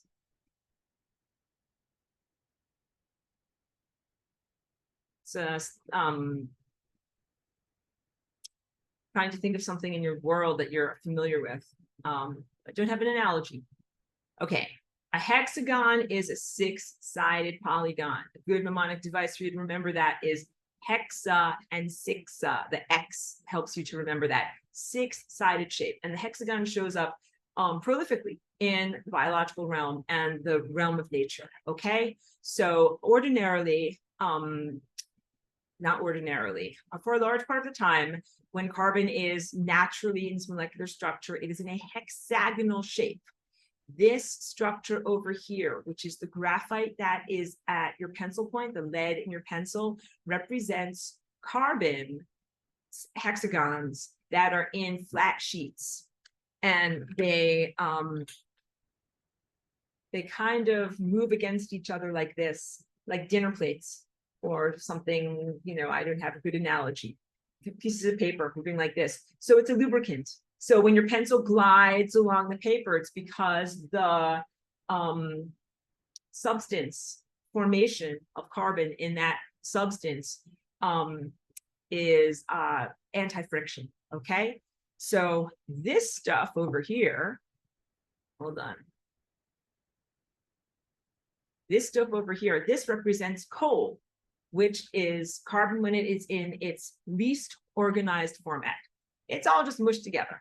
Some of the molecular structure, like it's like this, it's like this, it's like this, like this, like this. It's in every vector and in every direction, and it is largely disarranged. And all of this in order to tell you that when, depending upon the shape of how polygons are put together on the molecular level with carbon, carbon has different qualities and different behaviors. So on its least organized, least intelligent level, containing the least amount of data, it is coal, which is not very hard, it's very soft, it's very smeary, it's very smudgy, and it is highly opaque. No light passes through it. This is big stuff as it relates to your light body, which is what you're really learning about today. When you get more organized and you're not just coal, your sheets of graphite, you are slightly more hard and having different qualities of frictionlessness. Then when you get organized even more, that's, oh, where did my thing go? I pressed a button. I don't know what happened. Something happened. I'm very sad and confused. Okay, let's try to fix it. Okay. When you get organized even more, then you get carbon over here like this, and that is a diamond. And a diamond is a crystal. I wish I had a diamond to show you, but let's pretend that this fluorite is a giant diamond. I just sit around with $1 million diamonds here on my desk all the time. It is translucent. It's translucent to the point of almost being transparent, meaning light passes through it. The crystalline nature of these molecules as they are arranged makes the same carbon go from this substance over here, which is opaque and very, very soft, to this substance over here, which is translucent and very, very hard. So hard that it is considered to be the foundation or benchmark for what is hard in this world, what is like diamond hard. And that is also the name of what the Vajrayana body is. This is from the Buddhist tradition of Asia.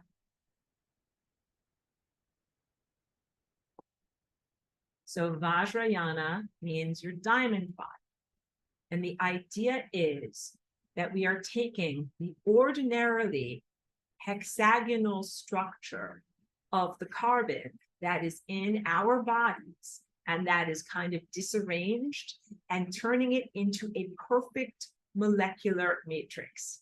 I always say this, that the word matrix is not this bad thing because you watch this movie with Keanu Reeves and you have to escape the matrix. You're like, Aurora, I don't want to escape. I don't want you to give me a matrix. I want to escape the matrix. I'm like, this is a matrix that you're going to like because it's a matrix that is empowering and actually puts you through your light body in connection with divine intelligence and higher truth, which is all about freedom and empowerment. So this is a level of organization that you want. Although I applaud and enjoy your skepticism because you're coming of age in like piles of crapola. So that's where your skepticism, your side eye comes from. You want a diamond body. Yes, you want to have a diamond body. And the way that you achieve your diamond body is by adding another dimension. When you have something flat like this, you are essentially two-dimensional. But once you start to create these ridges and convoluted surface structures, it becomes three-dimensional. And that is what happens in your body when you perform these spiritual practices. Through self-cultivation and energy cultivation, and the conscious direction of your willpower and the refinement of your soul, the molecular shape of your body changes. And that includes your body tissues. Why am I so big on drinking structured water?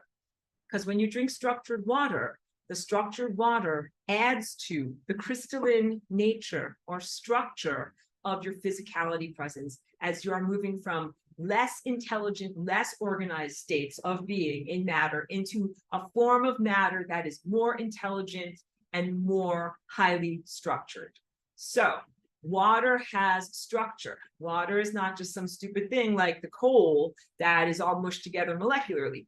Water actually has an enormous amount of regularity and structure. But as industrial people experience it, cheeky, sorry, we can't play right now. As industrial people experience it, your water comes through a bunch of copper pipes. Let's hug cheeky, hold on. Comes through copper pipes that move at 90-degree angles that do not contain the same information state that natural water contains. Because natural water usually will be moving through these sinuous curves of lake beds and riverbeds and underwater aquifers, and would have an enormous amount of information stored in it, just in the sense of the journey that it has been on, moving in behavior patterns that are not straight lines. So how do you structure your water? How do you drink structured water? What you do is you have to add intelligence back into the water. So to say this in another way, if you lived in a beautiful $1 million existence where you could live in a village and drink water out of an aquifer, your water would come already structured with a ton of intelligence in it, divine intelligence. You wouldn't have to put intelligence into it. You live in a city like people do right now. The water that comes out of the faucet does not contain intelligence and data. You have to put natural intelligence and data into it. So what do you do first? Filter out pollutants and pathogens. Then what do? I add minerals and silica droplets to it because the water coalesces and structures around those minerals in the water.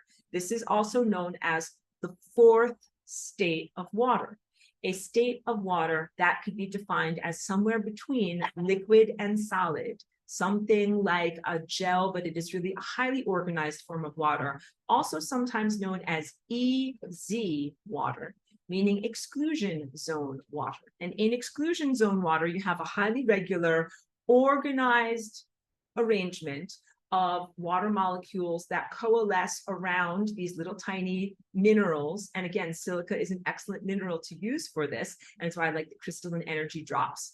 And it has a particle, water around the particle, negative charge.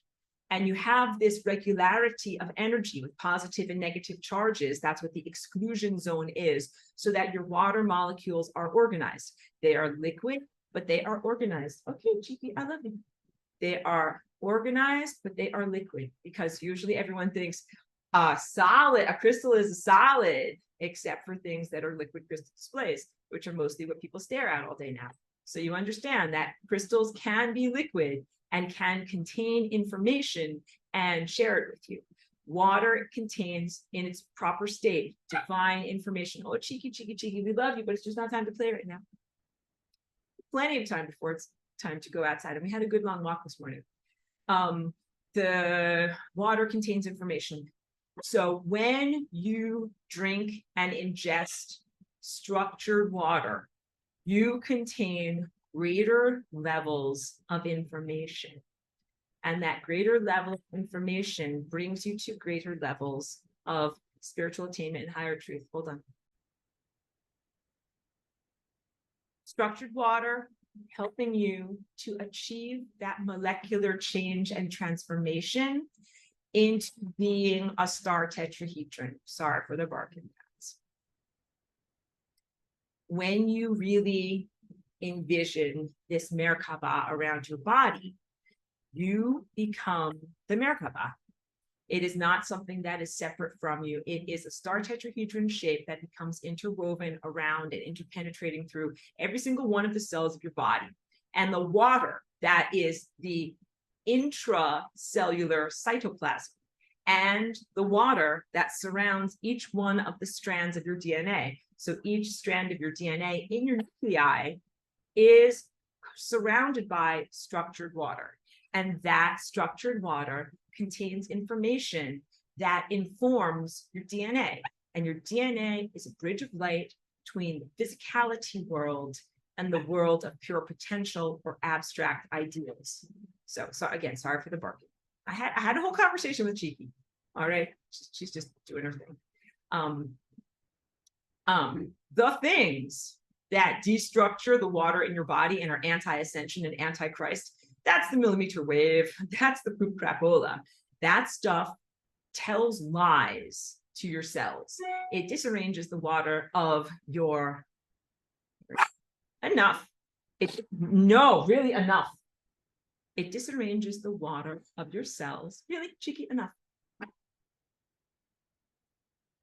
We're done with the barking. Millimeter wave disarranges the water of your cells and tells them lies instead of truth. And the lies that it tells them are lies about cellular decrepitude, aging, diminished function, fragmentation, separation from environment, and eventual death. Death of the cell and death of the entirety of the organism. A big part of what 5G does, if you have ever put water in a microwave. Microwaves and the millimeter waves are very similar. They act on the waters of the body. We're talking about an agitation of the waters of the body using radiation that is anti-life. And it destroys the flesh. It cooks and destroys the flesh. So you need to put up a force field to protect yourself. And if you wonder, like, what am I doing with these purple things all the time? I am constantly putting up a force field of protection against the millimeter wave so that it doesn't cook my flesh. It doesn't disorganize my water into a bunch of lies. And the lies are sometimes lies about physical cellular health, but sometimes they are lies about events. Because again, I've just taught you about how the Merkaba and structuring the water in your body and becoming a star tetrahedron is an empowerment activity that brings you into direct connection with the potentials of time. And this hacking of reality and harmful influencing of reality from technology that is being deployed on this planet, it comes in large part false narratives, false overlays, false stories that are being presented to your DNA through the disarrangement of the waters of your body. So put up force fields of protection around your body to keep out the lies. And then also you fill your body with truth. And what you do is you structure the water that you drink, and you also do all of the spiritual practices that you can do in order to bring truthful information. She just drank some water, Jin, and she kind of coughs a little bit, so she's trying to structure her water too. Then you ingest structured water and do all the things that help to keep your water structured in your body. So mitochondrial health, blah, blah, blah. So drink structured water. That's one part of it. The next part of this is mitochondrial health, because you know what? When mitochondria perform their magic, is the way I'll say it, inside of your cellular structure, and they're doing the electron transport chain, and they're creating ATP, and they're doing all this amazing stuff that gives you energy to stay alive. As part of their byproduct, you know what they do? They create structured water. I know. So your mitochondria, which are part of the circulatory system of light of your body and are intimately connected to your pineal gland and are influenced and controlled by the coherence of your pineal gland, that they literally create structured water in your body. So everything that you can do in order to maintain and support mitochondrial health, that includes ingest methylene blue and also infrared light that helps with mitochondrial health. Certain foods help with mitochondrial health, including some pomegranate extracts and certain phytonutrients. I'm sorry, I'm losing my train of thought. What else helps with mitochondrial health? Because the mitochondria are highly light sensitive. Waking up in the morning when the sun arises and doing your sun gazing. Yeah. And then as the sun is going down and as the sun sets, doing your sun gazing. This is part of metabolic health. This is part of mitochondrial health. So what we're talking about when we say the third stage of the tier of mastery of Merkaba and what you can do with this amazing envisionment tool is much more difficult than building a clank metal spaceship to blast off and fly in a linear sense from point A to point B. We are talking about the rearrangement of your physical molecular body, your entire body metabolism, the change or refinement of your entire lifestyle and cognitive events of your day in order to be able to travel interdimensionally. This is no small thing. This is actually a very, very large undertaking to be able to accomplish this, that it's for experts. It is how experts do star travel. It is not a simple thing at all. So, envisioning the Merkaba, it's like tying your shoes, and it's the basis of what you are, but that's the energetic immune system. You have an energetic immune system, but that's the basis and the foundation for all of these more expert things that you do with your Merkaba. So wait, I'll get to more of your questions, but first, what I want to do is show you with my model more expertly, because I went over it fast. What is this transformation of how you change from a star tetrahedron into octahedron? The flip-flop or change in your perception, that is what brings you from having two rotating force fields, one at shoulder height, one at hip height, into having one rotating force field that actually is not rotating, it's actually standing still in the center of your being. So I have to draw this out for you so that you can really, really see what I am doing here.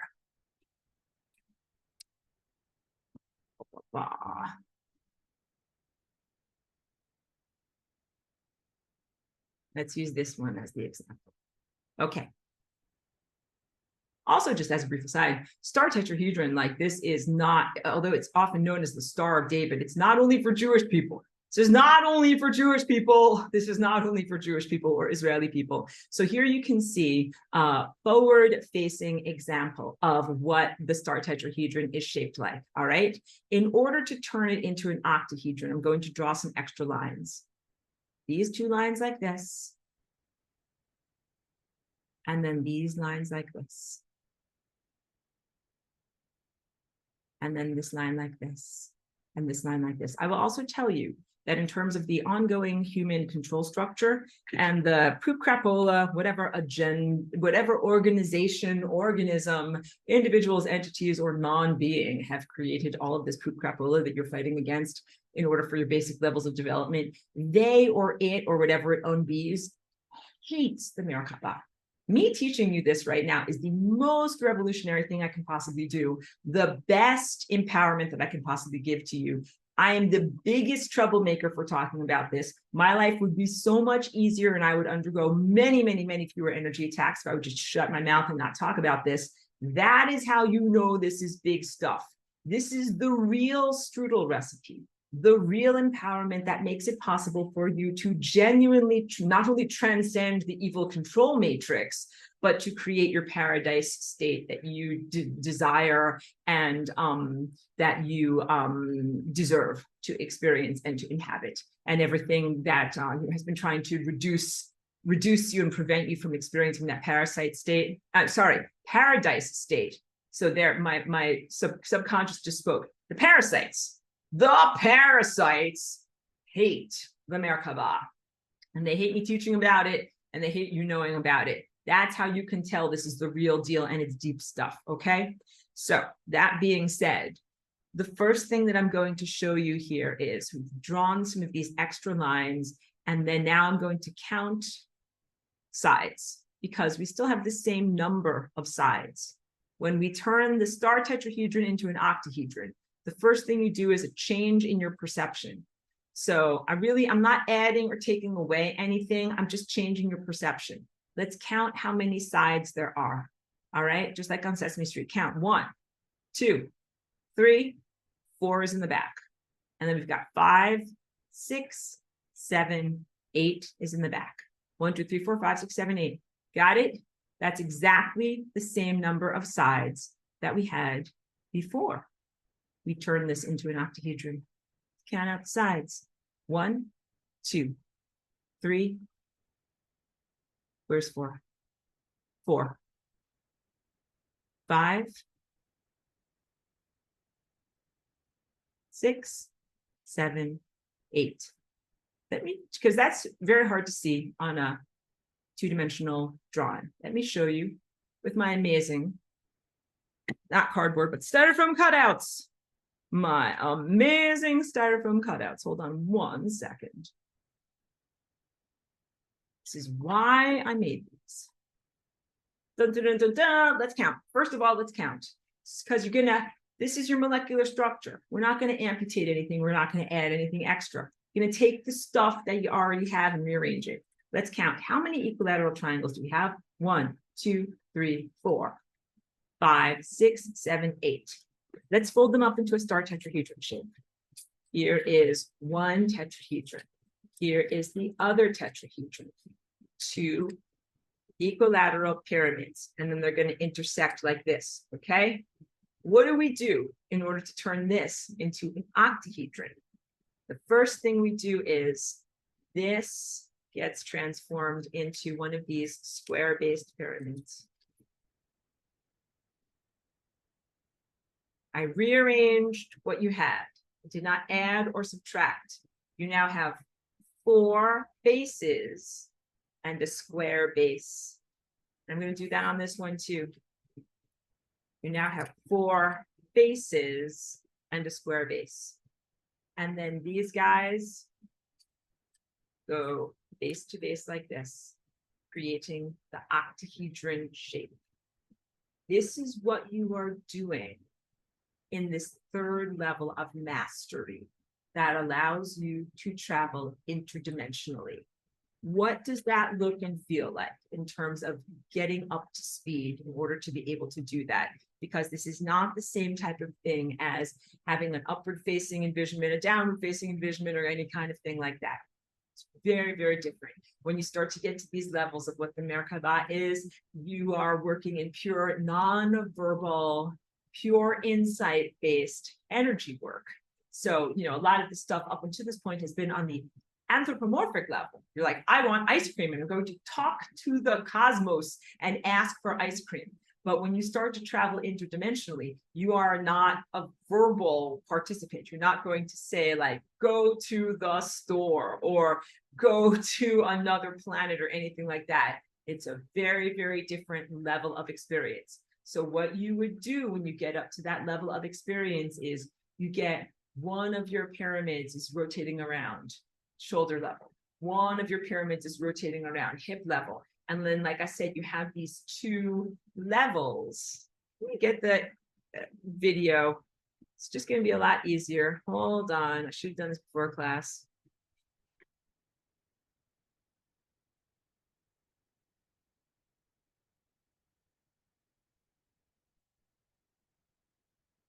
So cool that I got it right here for you guys. Let's do it. Do it. This is the original animation that I did with David Lear.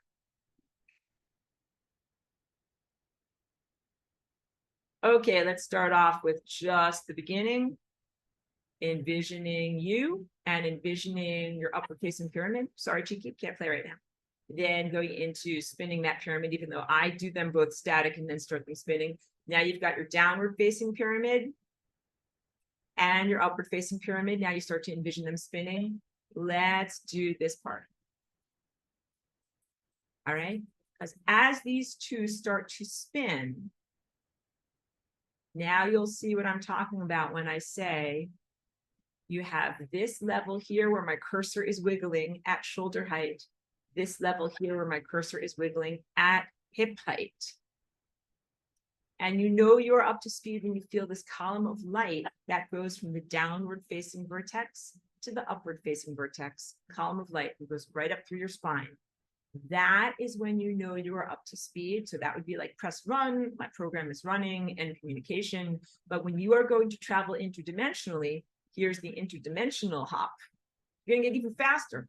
Boom, see it, see what happens. Do your rearrangement. It's going, there you go, into an octahedron. And that octahedron just might not be that well placed in the way that we're seeing it, but those two, go back to my face, those two levels, back here, so you can see, those two levels that are like this come together and go like this. And instead of something that was a moving thing, how can I say this? Just like when you have a ceiling fan, you have individual fan blades that when they move look like one complete holistic circle because of the movement of what's happening. When you have a star tetrahedron, you get it moving and it makes it look like you have this blurry structure with these two lines that are like here and here because something is moving. When you click into position and it creates the octahedron is not moving. So you end up going from having these two things that are from something that's moving very, very fast into one thing that is static and that is not moving very, very fast. It is a flip-flop of your perception. I'm doing my best to try to transmit the recipe to you. It's actually hard for me to find the language to do so. But that is the critical rearrangement that it is necessary to have. So it is a rearrangement of your perception, of your interpretation system. Everything about the lens in front of your face is looking out at the world of pure uncollapsed waveforms and turning it into a story of what you are looking at. Like you're looking at a tree or a house or whatever is the room around you. And when you start to rearrange your molecular structure, you become able to perceive in a different way. So the better analogy is when you look at a painting as something that is flat, as opposed to when you look at a painting as something that is a window that you look through. Your eyes and your focal points are actually being used in a slightly different way. Slightly different way. You're not looking like at a painting as if it's a piece of paper where you're going to read it from left to right, as if it's a flat surface. You're looking at a painting as if it's a magical window that has depth, and you're looking through it. This is what happens when you make this amazing rearrangement of your molecular structure and of how you interpret the raw information that is light, that is waveforms, of reality as it is being presented to your consciousness. You change the lens of perception through which you interpret reality, and you transform the shape that you are, and you transform the realm that you are experiencing. So many directions that I want to go. Okay, so a diamond is unique from coal because light passes through a diamond. And light is information.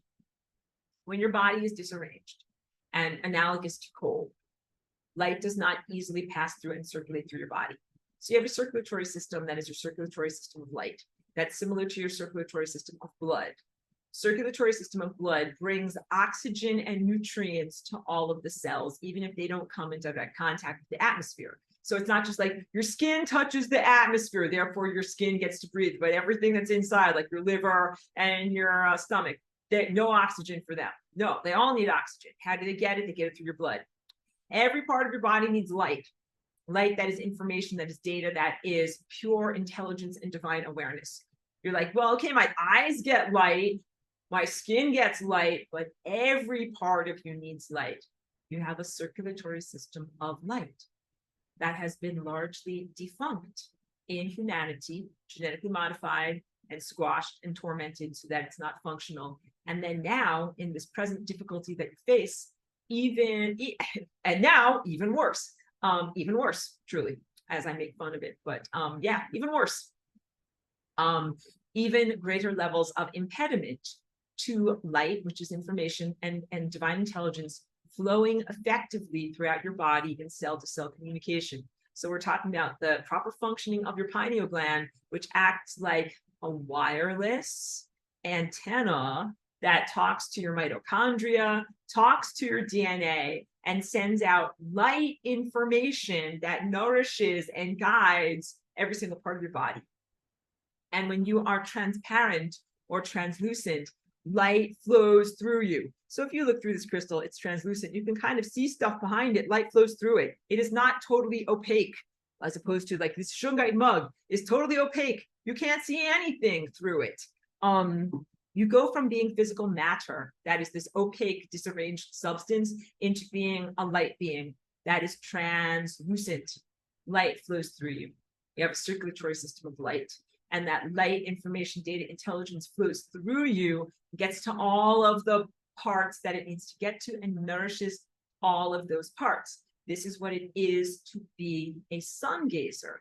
You gaze at the sun, ingest all of that light. It flows through all of the light apparatuses and organelles of your body and nourishes and sustains every part of you. And also, in order to do that, you have to have light in order to eat, not just some bright, offensive thing in the sky, which is what people have largely been experiencing or subjected to most recently. You know, I'm alluding to the sun simulator.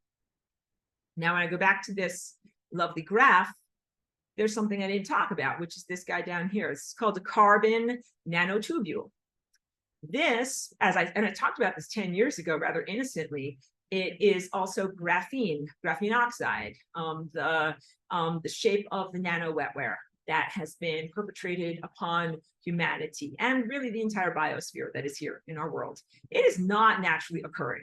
It's so non-natural, and I just don't even have words to express my exasperation, because humans are just very unable to perceive right now their own forms of imprisonment and diminishment. They're like, where did all this non-natural stuff come from? It's flying through in the air.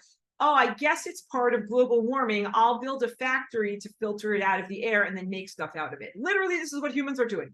Rant incoming, but I can't be really ranty at you because you guys have there's so many strikes and impediments. There's so many things that are harming you from having your true circulatory system of light. Light is truth. It gives you information. I can't be exasperated that you don't have the light or the truth or the information to know that you should wake up and say, wait, like, how can this non-natural stuff be in my atmosphere? Where is it coming from? How can it be in my body? How can it be in the xylem and phloem of trees? How can it be in bee babies, which are called pupae? How can it be in our environment? Where did it come from? Instead of just saying, there's this weird unnatural substance that seems to be inexplicably here. I think I'll build a factory to filter it out of the air and then see if I can exploit it and make some kind of a product out of it. Like, you gotta understand, like, there's a huge disconnect there. a huge disconnect.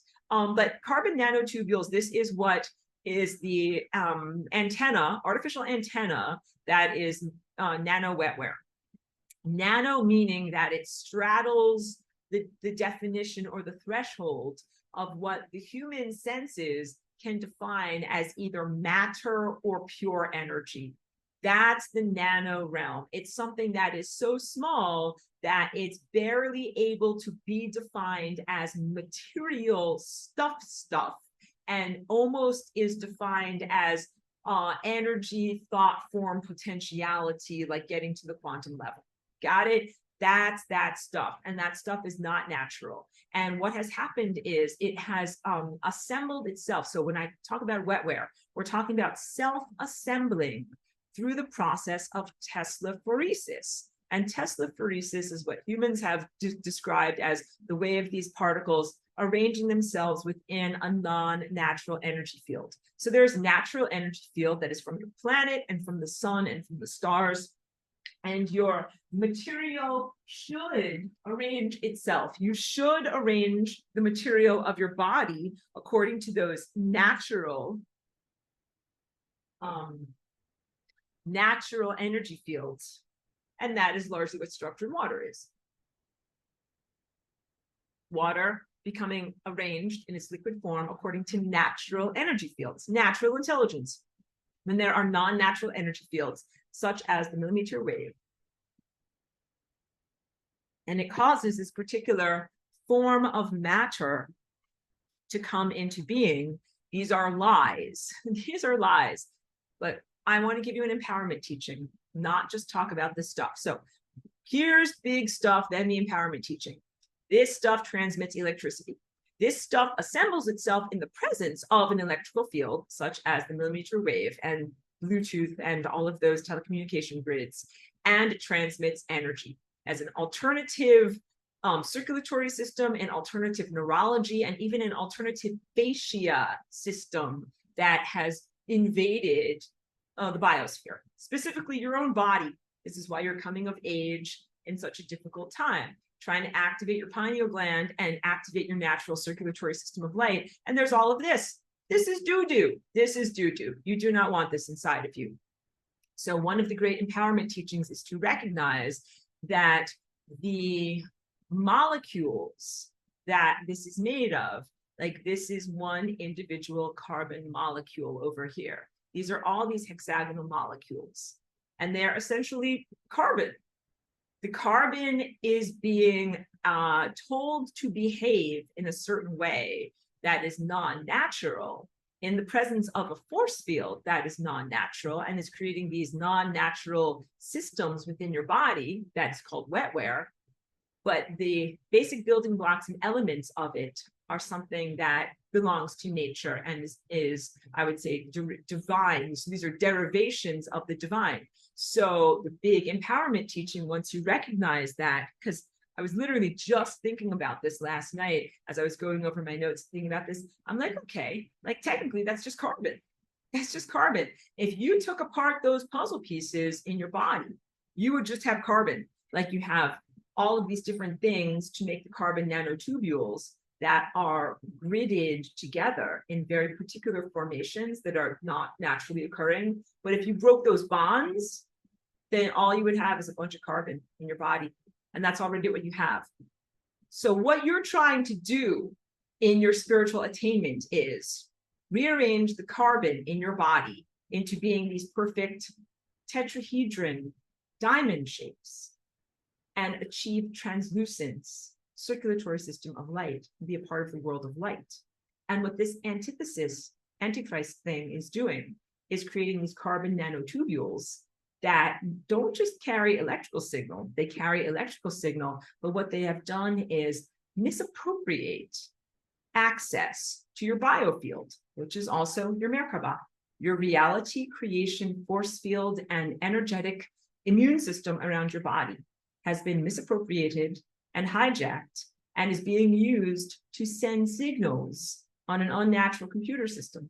Remember, you're part of a biological supercomputer that is amazing and miraculous and very, very good and positive. This other thing is like, You guys would make great nodes on my poop computer. How about I do it? You don't want me to, I'm going to do it anyway. That's what you've been going through. So essential, essential, essential to do all these different things to clear yourself of the nano wetware. And I've done wonderful groups about this. I will not talk about it too much on YouTube because of challenges in terms of suppression of information. But we should have these conversations over on my Patreon about various different ways to remove pathogens and detoxify the body of the stuff that's not supposed to be there. Just the information or light that I just gave to you is already a powerful enzyme in dissolving their presence in your body. So one of the first things that you want to do is restructure the water that's in your body, cellular water and the water specifically around your DNA. Take out any of the lies that are there. And the lies might be voluminous. Don't be too prideful about it because we're all here in this world being shot by a ton of lies. The lies come out of the little thing that you put cash into in a vending machine. Lies shoot out of there. Parking meters. Aircraft, both human created and non-earthly created that are flying in the sky. Sun simulators. Lies are really endemic in this world right now. The cells of the body have been bathed in lies at least for the past 2 years, actually longer, but very, very, huge amounts of lies that have inundated this population for 2 years. So your cells are like, hey, like someone keeps telling me these lies, and the lies don't just go away. Like a crystalline structure holds energy. It holds information. That's the whole amazing thing. Like whatever, if I held up a hard drive, I'd be like, this hard drive is full of crystals and it's where I keep my information, store my songs and everything like that. You're supposed to be a crystal of information on the crystalline network that is known as Christ consciousness. And instead you're being filled full of poop crapola, and you got to clear out your poop crapola. And it's like clearing out your disk, clearing out the stuff that is not truthful within the biological computer system that you are a node upon. And you're clearing out your DNA, clearing out your cellular structure. And there's various different techniques that you can do in order to clear this out again. So please don't go into despair. Clear out the waters and restructure the waters of your body. And then the empowerment that I was just giving to you as I was recognizing it last night is, well, okay, like, because I felt very daunted by the implantation of nano wetware in this world. Sometimes it is through subcutaneous pollutions, but really it is endemic in our world. It's in the air that you breathe. They can build a factory to filter it out, to turn it into doodads or whatever they're making out of it. It's everywhere. It's in the food, it's in the water, it's in the air. It's not just in you, it's in your dog and your cat and bees and trees. All right. So the empowerment teaching of recognizing that it is necessary to break the chemical bonds or the stories that hold those molecules together in their unnatural shapes. So again, I was daunted by the sense of the wetware. It's behavioral control, mind control, emotional control or emotional influence, and huge reduction in quality of life. We're talking about mental slavery. This is the stuff that is analogous to what happened at the end of Atlantis that caused a huge catastrophe. But we will not have concomitant, parallel, analogous catastrophe. We'll have a flying rainbow lasagna. Wait, where's that painting? Flying rainbow lasagna unfoldment experience. That is the rectification. But please know that similar levels of attempted reduction of your willpower are being perpetrated here on this planet right now, trying to turn everybody into puppets of something that really technically doesn't even exist.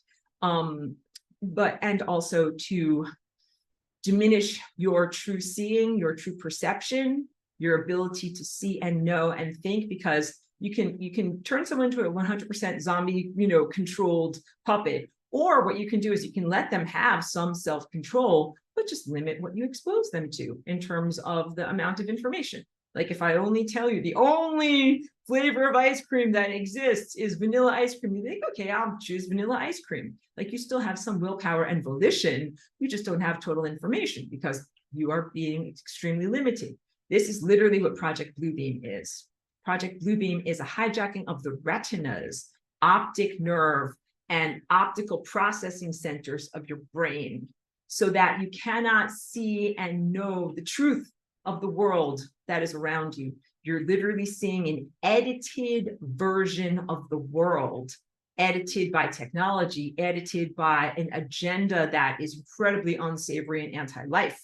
And then also sometimes false sensory stimulation, that the implantation of the nano wetware has hijacked not just optical senses, but also tactile senses. So people might feel things that aren't actually there or hear things that aren't actually there. This is what augmented reality is. So now you have the entire human population and many animals as unwitting participants in a non-consensual augmented reality.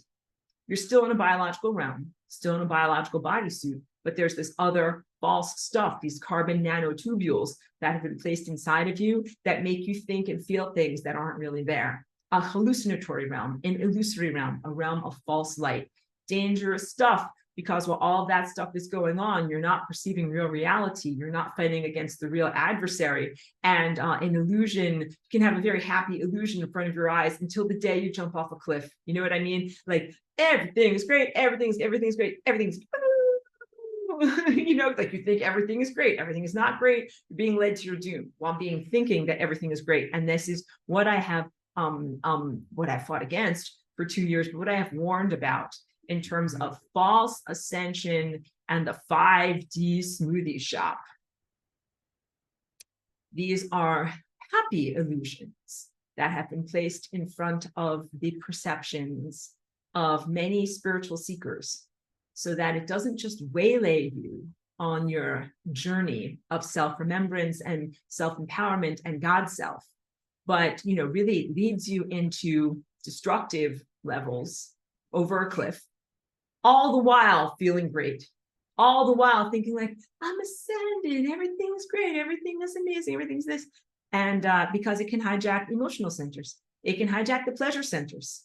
It can artificially stimulate the pleasure centers of your brain and of your abdomen and of your reproductive organs so that a person can feel very artificially happy, artificially blissful, and think that everything is great and everything is not great because your planet's been invaded. Nano wetware is making you think that everything is fine and everything is not fine. Big stuff. Big stuff there. And the artificial nano wetware, the nano wetware and the artificial feelings can also be artificially negative feelings. So you might be a spiritual aspirant who, if you got what you deserved, would be in the greatest states of bliss, in the greatest states of empowerment, in the greatest elevated, exalted states of feeling mentally and emotionally and spiritually so happy and so peaceful. And you might be receiving the antithesis of that. The nano wetware might be making you feel sad, depressed, anxious, lonely, disconnected, like a failure, suicidal. And it does. It's not what you deserved at all. You deserve the elevated, exalted feelings. It's everything that you've worked and earned. And this thing is instead giving you down in the cosmic toilet feelings, like swamps of despair feelings. So when you're supposed to navigate reality based upon your feelings, this makes it almost impossible to navigate reality. You're like, which direction? WTF? What direction do I go? I don't know, because nothing feels right because of this artificial sensorium that has been implanted into humanity that is anti-ascension, anti-Christ, anti-light, anti-truth. This is deep, dark stuff. So the empowerment teaching is when you recognize that these carbon tubules are carbon.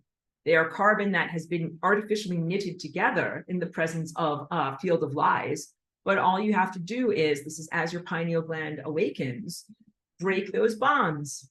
It's truth. You expose the carbon to truth that says, you're not actually shaped like that, and you're just a bunch of molecules of carbon. And then it becomes an inert substance that is not diminishing your body from going into creating those perfect tetrahedra and diamond shapes. And that is what your Vajra body is, Vajrayana body. So the Asian Tibetan term Vajrayana, it's the diamond body, body of spiritual attainment that is uncorruptible, that is indestructible. It is a light body or a consciousness vessel And it is everything that this nano wetware is implanted to impede, to prevent you from attaining. Because once you attain that, you are as indestructible as a diamond. Nothing can poison you. Nothing can take you away from your spiritual truth. Nothing can mind control you. Nothing can behaviorally control you. Technically, nothing can kill you or destroy you. It's like, yeah, if you're going to try to do something to someone, you do it to them before they become their diamond Vajrayana body, not afterwards, because afterwards they become hugely spiritually empowered and essentially, what is it called? Whatever, not able to be harmed. I want to say impenetrable. I'm not coming up with the right word, but you understand, impenetrable and completely empowered, and also empowered to help and protect others too. That's the circumstance of what you have going on right here. So, because I'm always going to bring the teachings of the past 10 years into relevance of what you are presently experiencing. And so big takeaway, like I'm going to get to your questions and comments, then we'll, give Cheeky WALK, even though I gave her one this morning. He actually had a very nice, good exercise this morning. Big takeaway is that the Merkaba is an incredibly powerful and effective tool, strudel recipe for genuine freedom, for genuine attainment. So threatening, so much so that the control structure that has implanted this nano wetware and the millimeter waves that excite it in the world would do anything to stop me and other people from giving you the real recipe. It's the real deal. It's the real recipe for true spiritual freedom and true spiritual attainment. And in many ways, it is, because Pedro asked if it's intrinsic. It is, let's say, baked in. The potential for this is baked into the basic nature of who you are. And then, of course, you must explore it and cultivate it, but it's in there. It's in there. And there's no way to extract it so that it's not active. It's in there, just like music or dance or some other just basic nature of your being. It's in there. All right. So let me go on to the rest of the chat. Pedro says, is it the same to make a big Merkaba or several small interconnecting Merkabas? Beautiful question. So these are two complementary things to do. For example, I envision a large body-sized Merkaba around me, but I also envision individual Merkabas around body parts, such as around my pineal gland or around certain cellular structures of my body.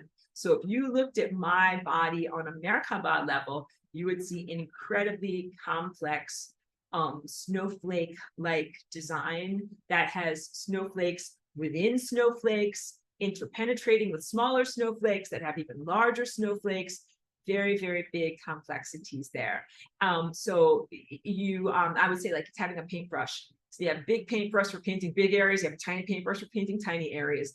It's essential to make it the right scale for whatever you're trying to do. So yes, you can have big ones, you can have smaller ones, you can have fleets of them, you can have arrangements of them and arrays of them. And you can get to be very sophisticated in the sense of what the causality structures, like if this, then this, if this, then this, and if you do this, then this, and if you do this, then this, but it's usually not done verbally. It's usually all done energetically. So I have all of these shields of protection and complex snowflake structure around me because I have been effed with a lot. So I am like, I have a great energetic immune system where I'm like, oh yeah, gonna reflect, being reflect, that's all reflected back, that's all reflected back, that's all reflected back, all reflected back, all of these things. And I'm constantly upholding them, generating them, refreshing them, and revivifying them in exactly the same way you do that with your physical immune system. So with your physical immune system, you're constantly having to upgrade, constantly be like, what's the disease of the day? What's the latest iteration of this or that common cold or whatever is trying to get inside of you and disarrange you and hijack natural activity of your DNA? What's the latest poop crapola? Protect yourself from the poop crapola. What's the latest chemtrail cocktail that they're spraying? Protect yourself from whatever is the latest iteration of the fallout. Pedro says, for me, it works really well. Not just to the Merkaba on me, but everyone around me, especially while driving. Yeah, absolutely. And I think that's a good example of, you don't just want what's good for you, you want what's good for everyone. and not crashing into people is good for everyone. Avoiding auto accidents is good for everyone. Avoiding death and catastrophe is good for everyone. Avoiding nuclear war is good for everyone. Avoiding environmental catastrophe is good for everyone. There are a lot of things that are like that, where you are working for the good of yourself, but also working for the good of the entirety. And that also translates to multiple timelines and parallel dimensions. Big stuff. Pedro also says, side note, in a past class, I commented about me driving and shedding impurities. But now I realize that even if I'm not moving physically, I'm moving in time. And while I shed, I also am accreting light. Now I'm doing this all the time with the Merkabas. Really good point. So I would say not to be unduly harsh with yourself in terms of shedding impurities, like playing wrong notes. Because literally, when you recognize in self-love that you are accreting light, which is getting smarter, getting more wisdom. Light is information and intelligence and data, and everything that we're trying to do on our journey is to become a being of pure light, a being of pure information, pure intelligence, and pure data with no wrong notes. You just got to practice. Practice. I'm going to make a silly joke. Hey, man, how do I get to Carnegie Hall? Practice. You know what I mean? All of this is a journey of self-cultivation, and the ultimate compassion of you towards yourself and God towards you is to be like, I'm learning. My shoulders shrug a little bit, like, I'm learning. But of course, we don't make mistakes on purpose. We fix our mistakes and we try to do the utmost that we can to do things correctly. So I have many, many funny stories about how I did Merkaba incorrectly. And when I say incorrectly, what I mean was the attitude is not fully in alignment with the best way, best practices to be able to achieve positive end results. And then I got sometimes comically lighthearted manifestations that were slightly disappointing and that I learned from. Get it? I learned from them, and I don't do it that way anymore. I told you guys about the suitcase full of cash that showed up, but that was not a good thing. Yeah, you don't just wish for money. That's also big in the do's and don'ts of driving your vehicle around the world. You don't just wish for money, because there are real reasons for this. You wish for the things that you think money is going to bring to you. So maybe you think money is going to bring you freedom. You wish for freedom. You're like, what I really want is to be in control of my time, which is mostly what people wish for when they wish for money. Because mostly people are working and not in control of their time in order to earn money that they need. So if you think that what you want is money, and you're going to sit in your Merkaba and just wish for money, wish for a pile of cash, I'm going to challenge you and say, I don't think that what you really want is a pile of cash. I think that what you really want is control of your time, so that way you are empowered in the way that you spend your day, instead of being limited by having to work a certain number of hours or do a certain number of things to be able to achieve that money. Patricia says, thank you for your service. It was good to see you. Truly, see you soon. Thank you for being here, Patricia. Thank you. Melissa says, sometimes I would hesitate to make wishes because I felt I should already be content and happy with knowing all will be okay in the end, no worries. But now, after realizing it is righteous to have noble desires, I want to practice making creative and loving wishes.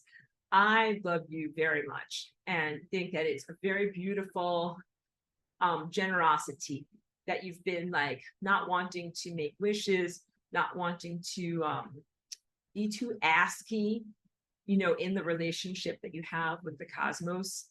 So people have different things that they have to learn. Your lesson of learning is that it's okay to ask. Like, some people have no problem with being asky. They're like, I want 1 of these and 12 of these and 5 of these, like from Willy Wonka, like, Daddy, I want the golden goose too. Like, some of them are like that. They're Veruca Salt. They're very, naughty children. And then some people are like you. They're very grounded, very positive people that don't want to ask for too much. I want to tell those people you should ask. You should ask for what you want, because you're going to ask for good stuff. Because it's actually part of your job, your cosmic job of being here, to not only just fulfill your own needs and your own resources, but to heal your community, Like a lot of the things that go into Merkaba for me, it's not just me. It's like there's a lot of effed up stuff down here. Everyone. Everyone needs a big fix. So let's say you've got a problem with like the water supply in your community. You're not just like, I want to have healthy drinking water for me. Let's get rid of the lead in this water. You're like, actually, I want it for me and for everyone, including like tiny school children and unborn children. Like, I really what I want in my askiness of the cosmos. I'm like, I want a world where nobody gets cancer. Like that's a big ask. And I recognize that. And I'm like, I'm going to ask for that. I'm just going to ask for a bowl of ice cream. I'm going to ask for a giant bowl of no cancer. That's a big ask. And that's something that's not just for me. Like the selfish approach would be to say, like, I ask for me to be healthy, for me not to have these diseases. But no, I want for my whole community not to have these diseases. I want for my whole community to be healthy and sustained. Something, there's a lot of things of saying like how you word things. Just don't get too concerned about this, because yes, you want to speak in positives, but it's also perfectly acceptable to say like, I do not want this, or I want a world that's not containing this. It's totally appropriate. It is noble and appropriate for you to go on your journey of responsible wish making and responsible reality creation. And in doing that, you also get feedback on like how effective your wishes were, whether you did things that actually improved the fabric of reality, whether you would do it again. That's the creating light. You get wiser about how you do it. So you also recognize in a pristine system, you're not just going to get random punishments where it's like, fie on you, like how dare you do this. In a pristine system, like not the nano wetware system, but the real divine system of learning, you really learn about how good your wishes were and how appropriate it was for you to express those desires. And for me, you just think my desires were appropriate when I did my early manifestations gone slightly awry. It was just my attitude that I was doing them with that was not appreciated. So it's like that when you have a partner, you want to make sure you're not too asky, you're also not too entitled or arrogant, because it's kind of not that pleasant. So you have to ask in a good way. Ask in a good way. Like if I'm going to ask something from my neighbor, if they're doing me a favor, I'm going to ask in a good way. I'm not going to be like, you stupid, like, let me borrow your can opener, you stupid jerk. Like, you don't do that. Don't do that. But you understand also in self-compassion, sometimes huge frustration can make people have an attitude. So all of my corrections were loving, what's the word? Corrections that didn't kill me. And I learned. And sometimes I'm still frustrated, but really, I see huge improvements in capacitation and reality restructuring. So this is after I've been here for 20 years. My earlier missteps were, when I've only been here a couple of years. I really had to learn more about the context within which I was wishing, the size of the adversary, fighting something pretty big here, and rearrange my expectations as to what's the time frame, like between pressing run on your Merkaba and when you can expect to actually receive your ice cream. Like, what is the time frame? When can I expect this to actually happen? If it's a big ask, it might take a little while. All right.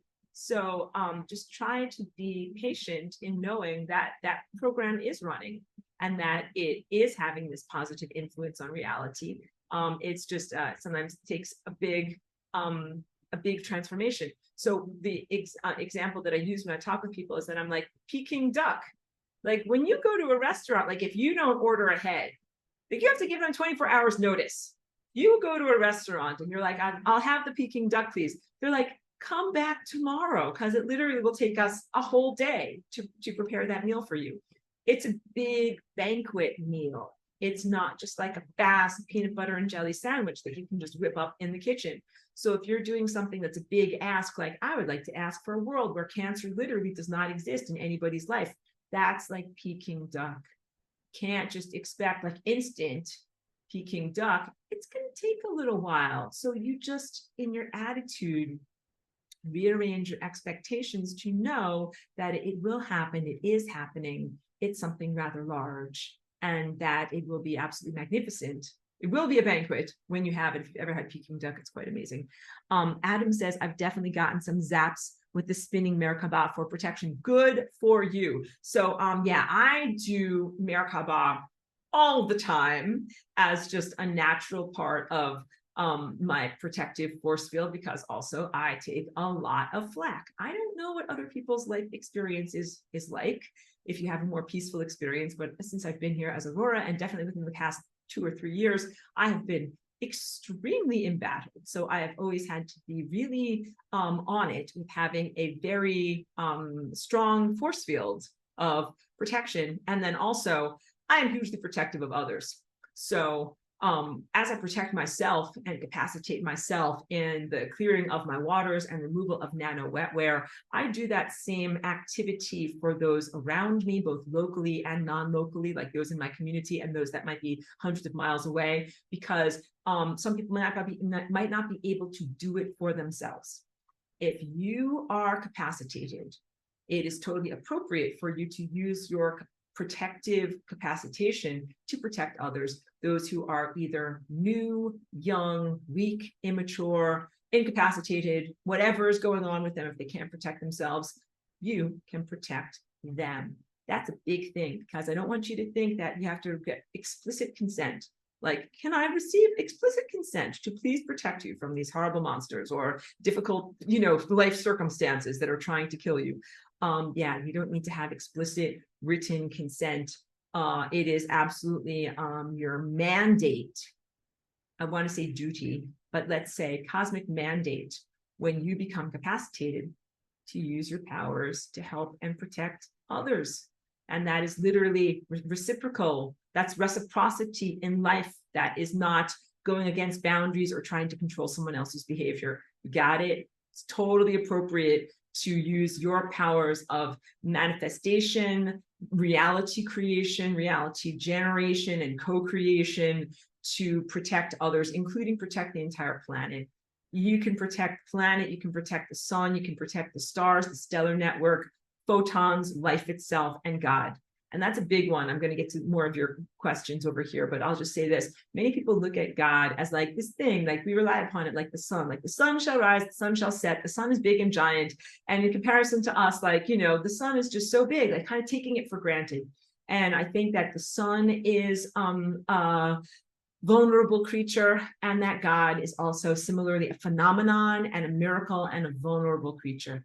And that God needs our protection. I think that's very big, because everyone here who is distanced from God and externalizes God, and they're like, somebody help me, God, help me.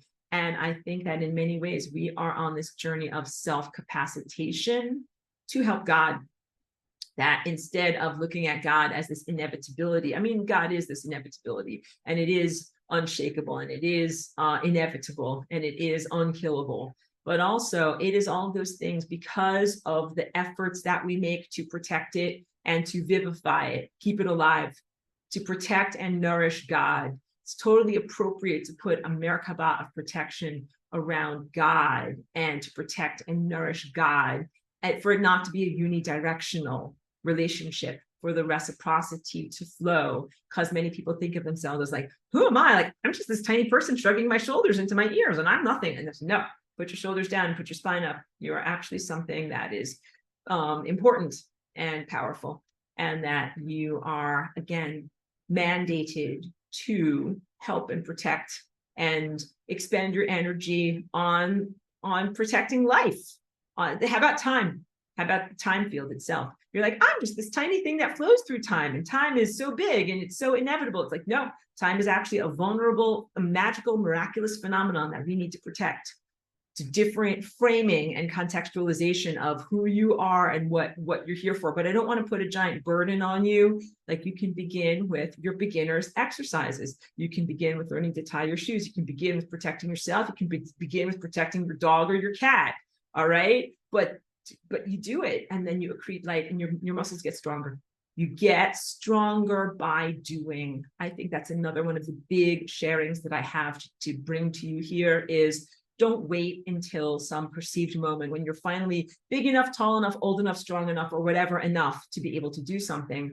You do the thing, then you build the architecture that upholds the thing. You lift the weight, and then you literally build the muscle to make it possible for you to do that kind of work. Your willpower precedes the physical architecture that makes it possible for you to actually do these things. You do the things, do the things. So imagine and claim yourself and your identity as your greatness, because it moves past any of these things that are inner incapacitations that are like, who am I to do this thing? Like, you do the thing. Who am I not to do the thing? You do the thing. You are here, and the thing needs to be done. You do the thing, and then you grow into the capacitation of having done that thing. And same thing with lasagna. And yes, these are what would be considered superpowers or superhuman powers.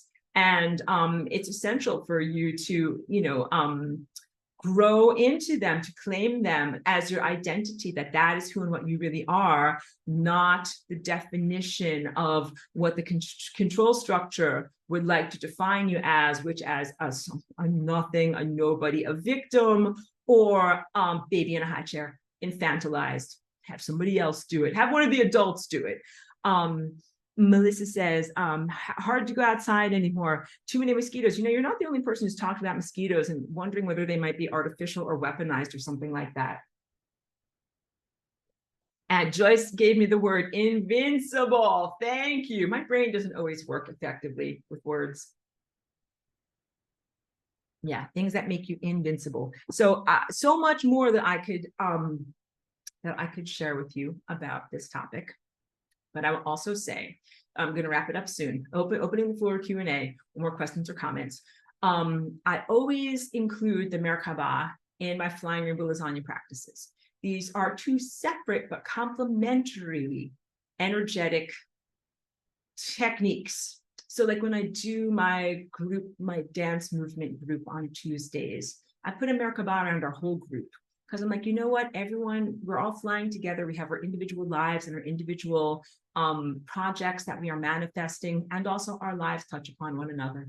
And we want to make sure that we are exposed to love and exposed to the greatest output of our efforts, and not get blowback.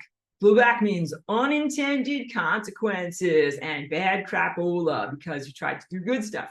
So that's, you put a Merkaba around your efforts, so that way you are protected from the negative blowback. And if you need to learn a lesson, or whether or not something went well, it's a soft landing, it's a small lesson. So I've learned, small lessons. And then when you're a good student and you're not an a-hole, you take those lessons to heart. You're like, oh, like I really shouldn't have done it in that way. I should have done it in a better way. You just learn. That's it. So look, sometimes I make mistakes in my life that are just mistakes. My perfect example was helping my former landlord to clean up the yard. And I'm like, I'm going to go get the yard bin. And I'm rolling it across the yard. And I rolled it right across like a planter, like a ceramic planter that fell over and broke. I'm like, I broke the planter, but I was intending to help. So that's what matters, that your intention is good. You accidentally break a planter, take responsibility for it. And that's fine. You're not going to suffer eternally in hell because you broke the planter or any kind of thing like that. But it's very, very different if you're like maliciously like, ooh, nice planter you got there. How about I break it for you? And then do bad stuff. So, of course, I speak to all of you who are connected to me and in my classes, and you're all wonderful, good people, that you might accidentally make mistakes where you break a planter or something like that, but none of you are psychopaths who would intentionally harm another. That is a teaching for, like, I don't teach psychopaths because they have a different diet plan. Like, I'm talking to people like Melissa, where I'm saying, like, you need to ask for what you desire in the world, as opposed to sociopaths that have no problem being like, I'll take one of everything. I'll have a golden goose and one of everything and nothing for anyone else.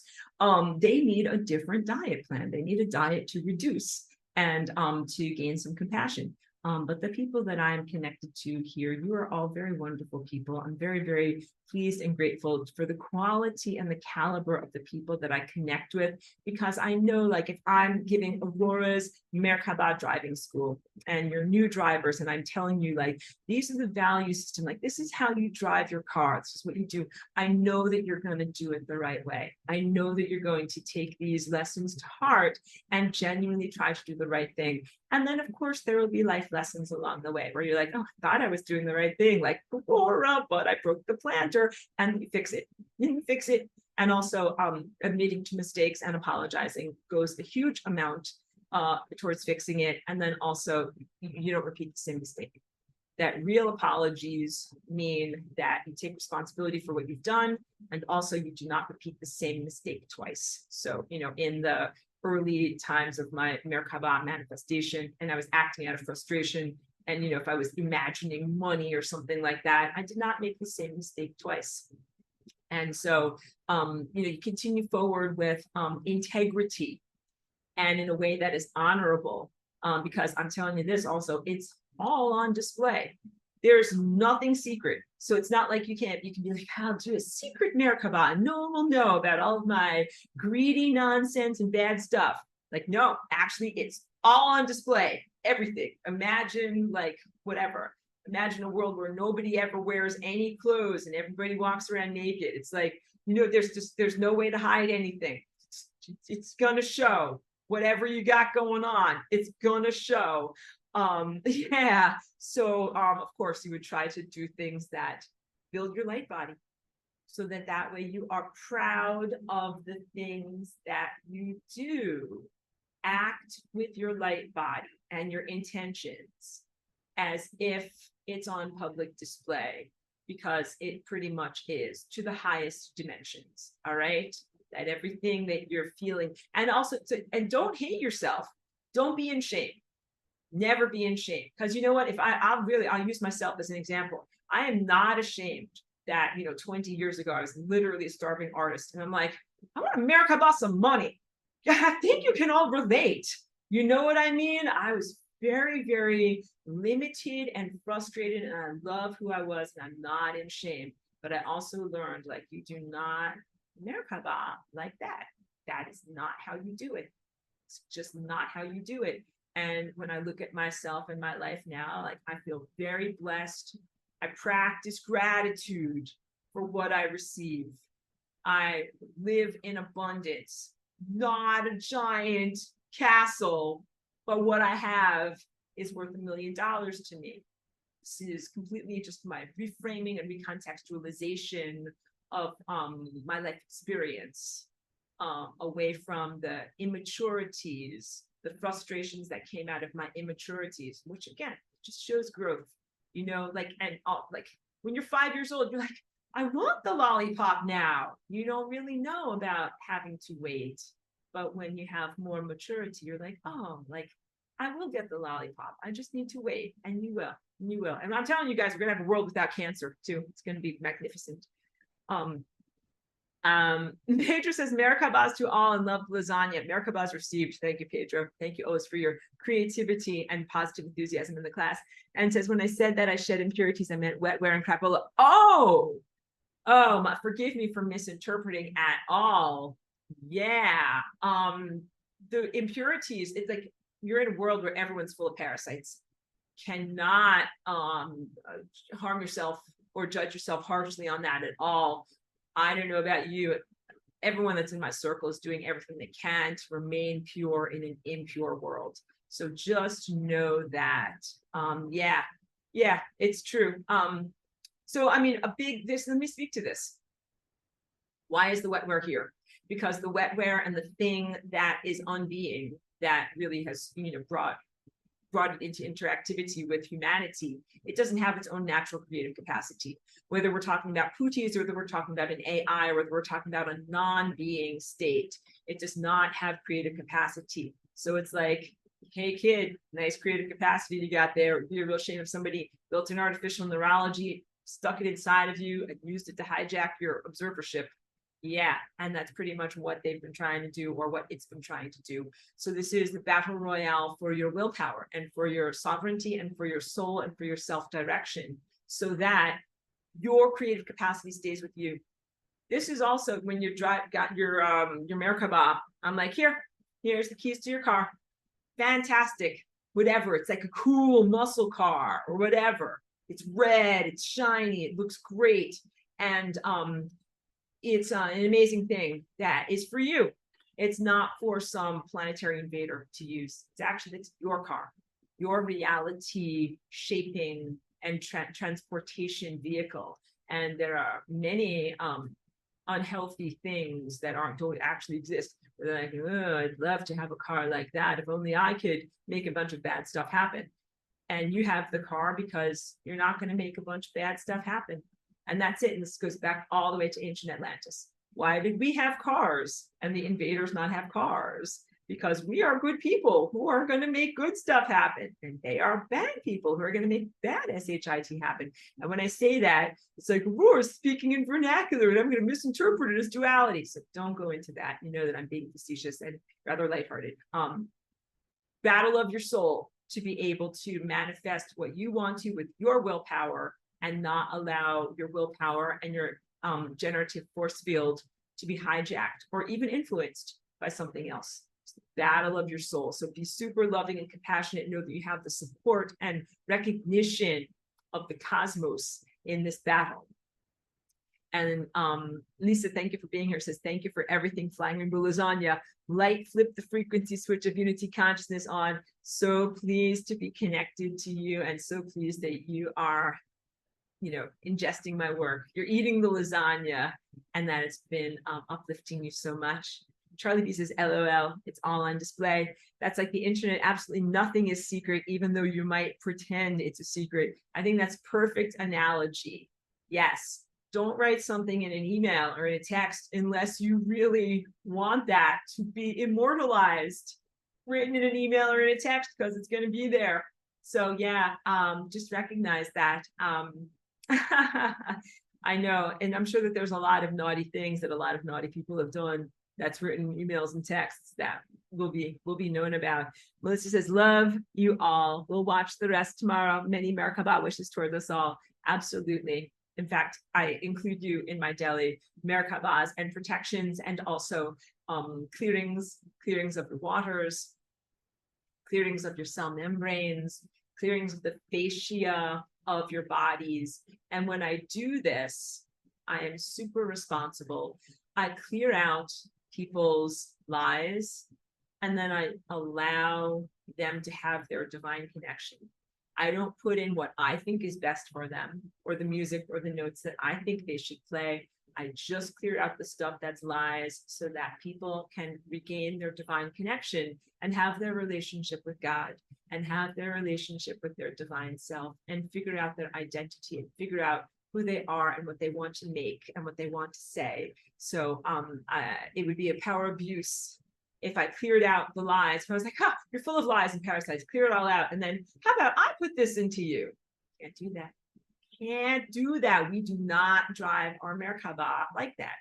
But what we do is say, oh, look, looks like you got a bunch of parasites. Let's clear them out for you. And now that you've got your free will and your sovereignty restored, you get to choose what you think and feel and what you align with and what you create. And Pedro says, Pootie, I want to drive your car. Me, no, you can't. Pootie, why? Me, you don't have a valid license. Well done.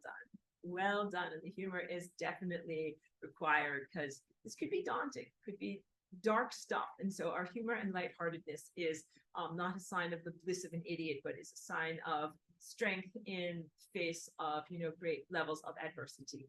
But yeah, I hope that you really recognize the amazing levels of like your sports car that you have of reality here and the amazing opportunity that you are given in your life and in your existence, so much so that something else would covet what you have. That sometimes you need to know that in order to know like how valuable what you have is. It's that valuable, and that also it's so valuable that you can use it in order to make your quality of life so like paradise.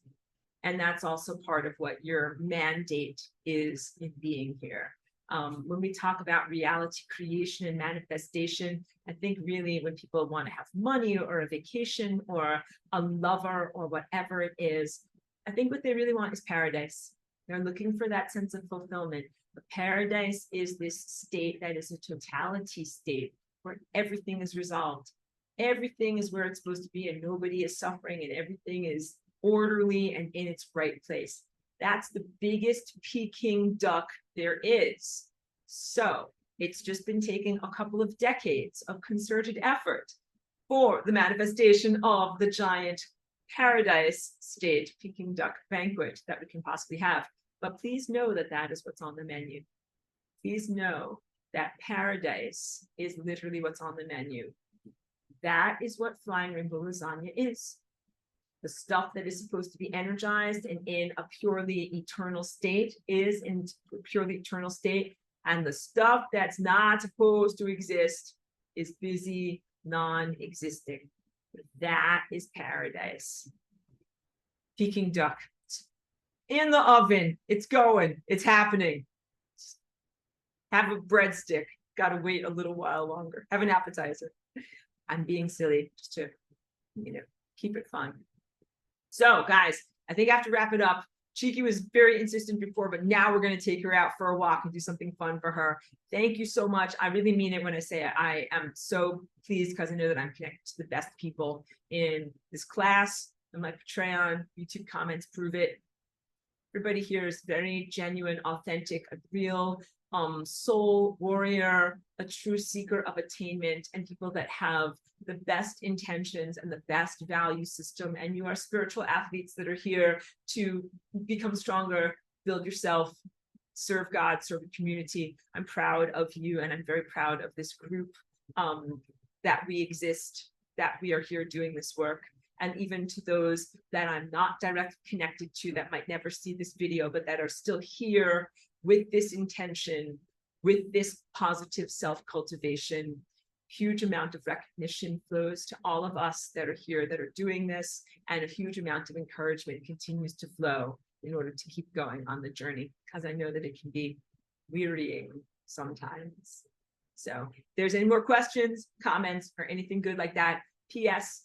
I moved, you can tell from being in a new situation here. And I had intended to restart the Path of Light class. I'm calling it Path of Light Plus, because I don't quite have Path of Light 2. I have to be honest and compassionate towards myself. I have some new stuff, but not an entirely new curriculum. So it's Path of Light Plus. Some of the same things that I've been teaching about, plus some new stuff. Had intended to start that class on September 2nd. Aurora, it's September 13th already. I know. I've been packing and moving, and I have to kind of get back in my groove. So that class is still happening. I just had to delay it and reschedule it a little bit. So enrollment remains. Link in the comments, in the description. Link in the description. It would be actually very, very wonderful for me to get back to teaching Path of Light. So thank you so very much, everyone. Thank you.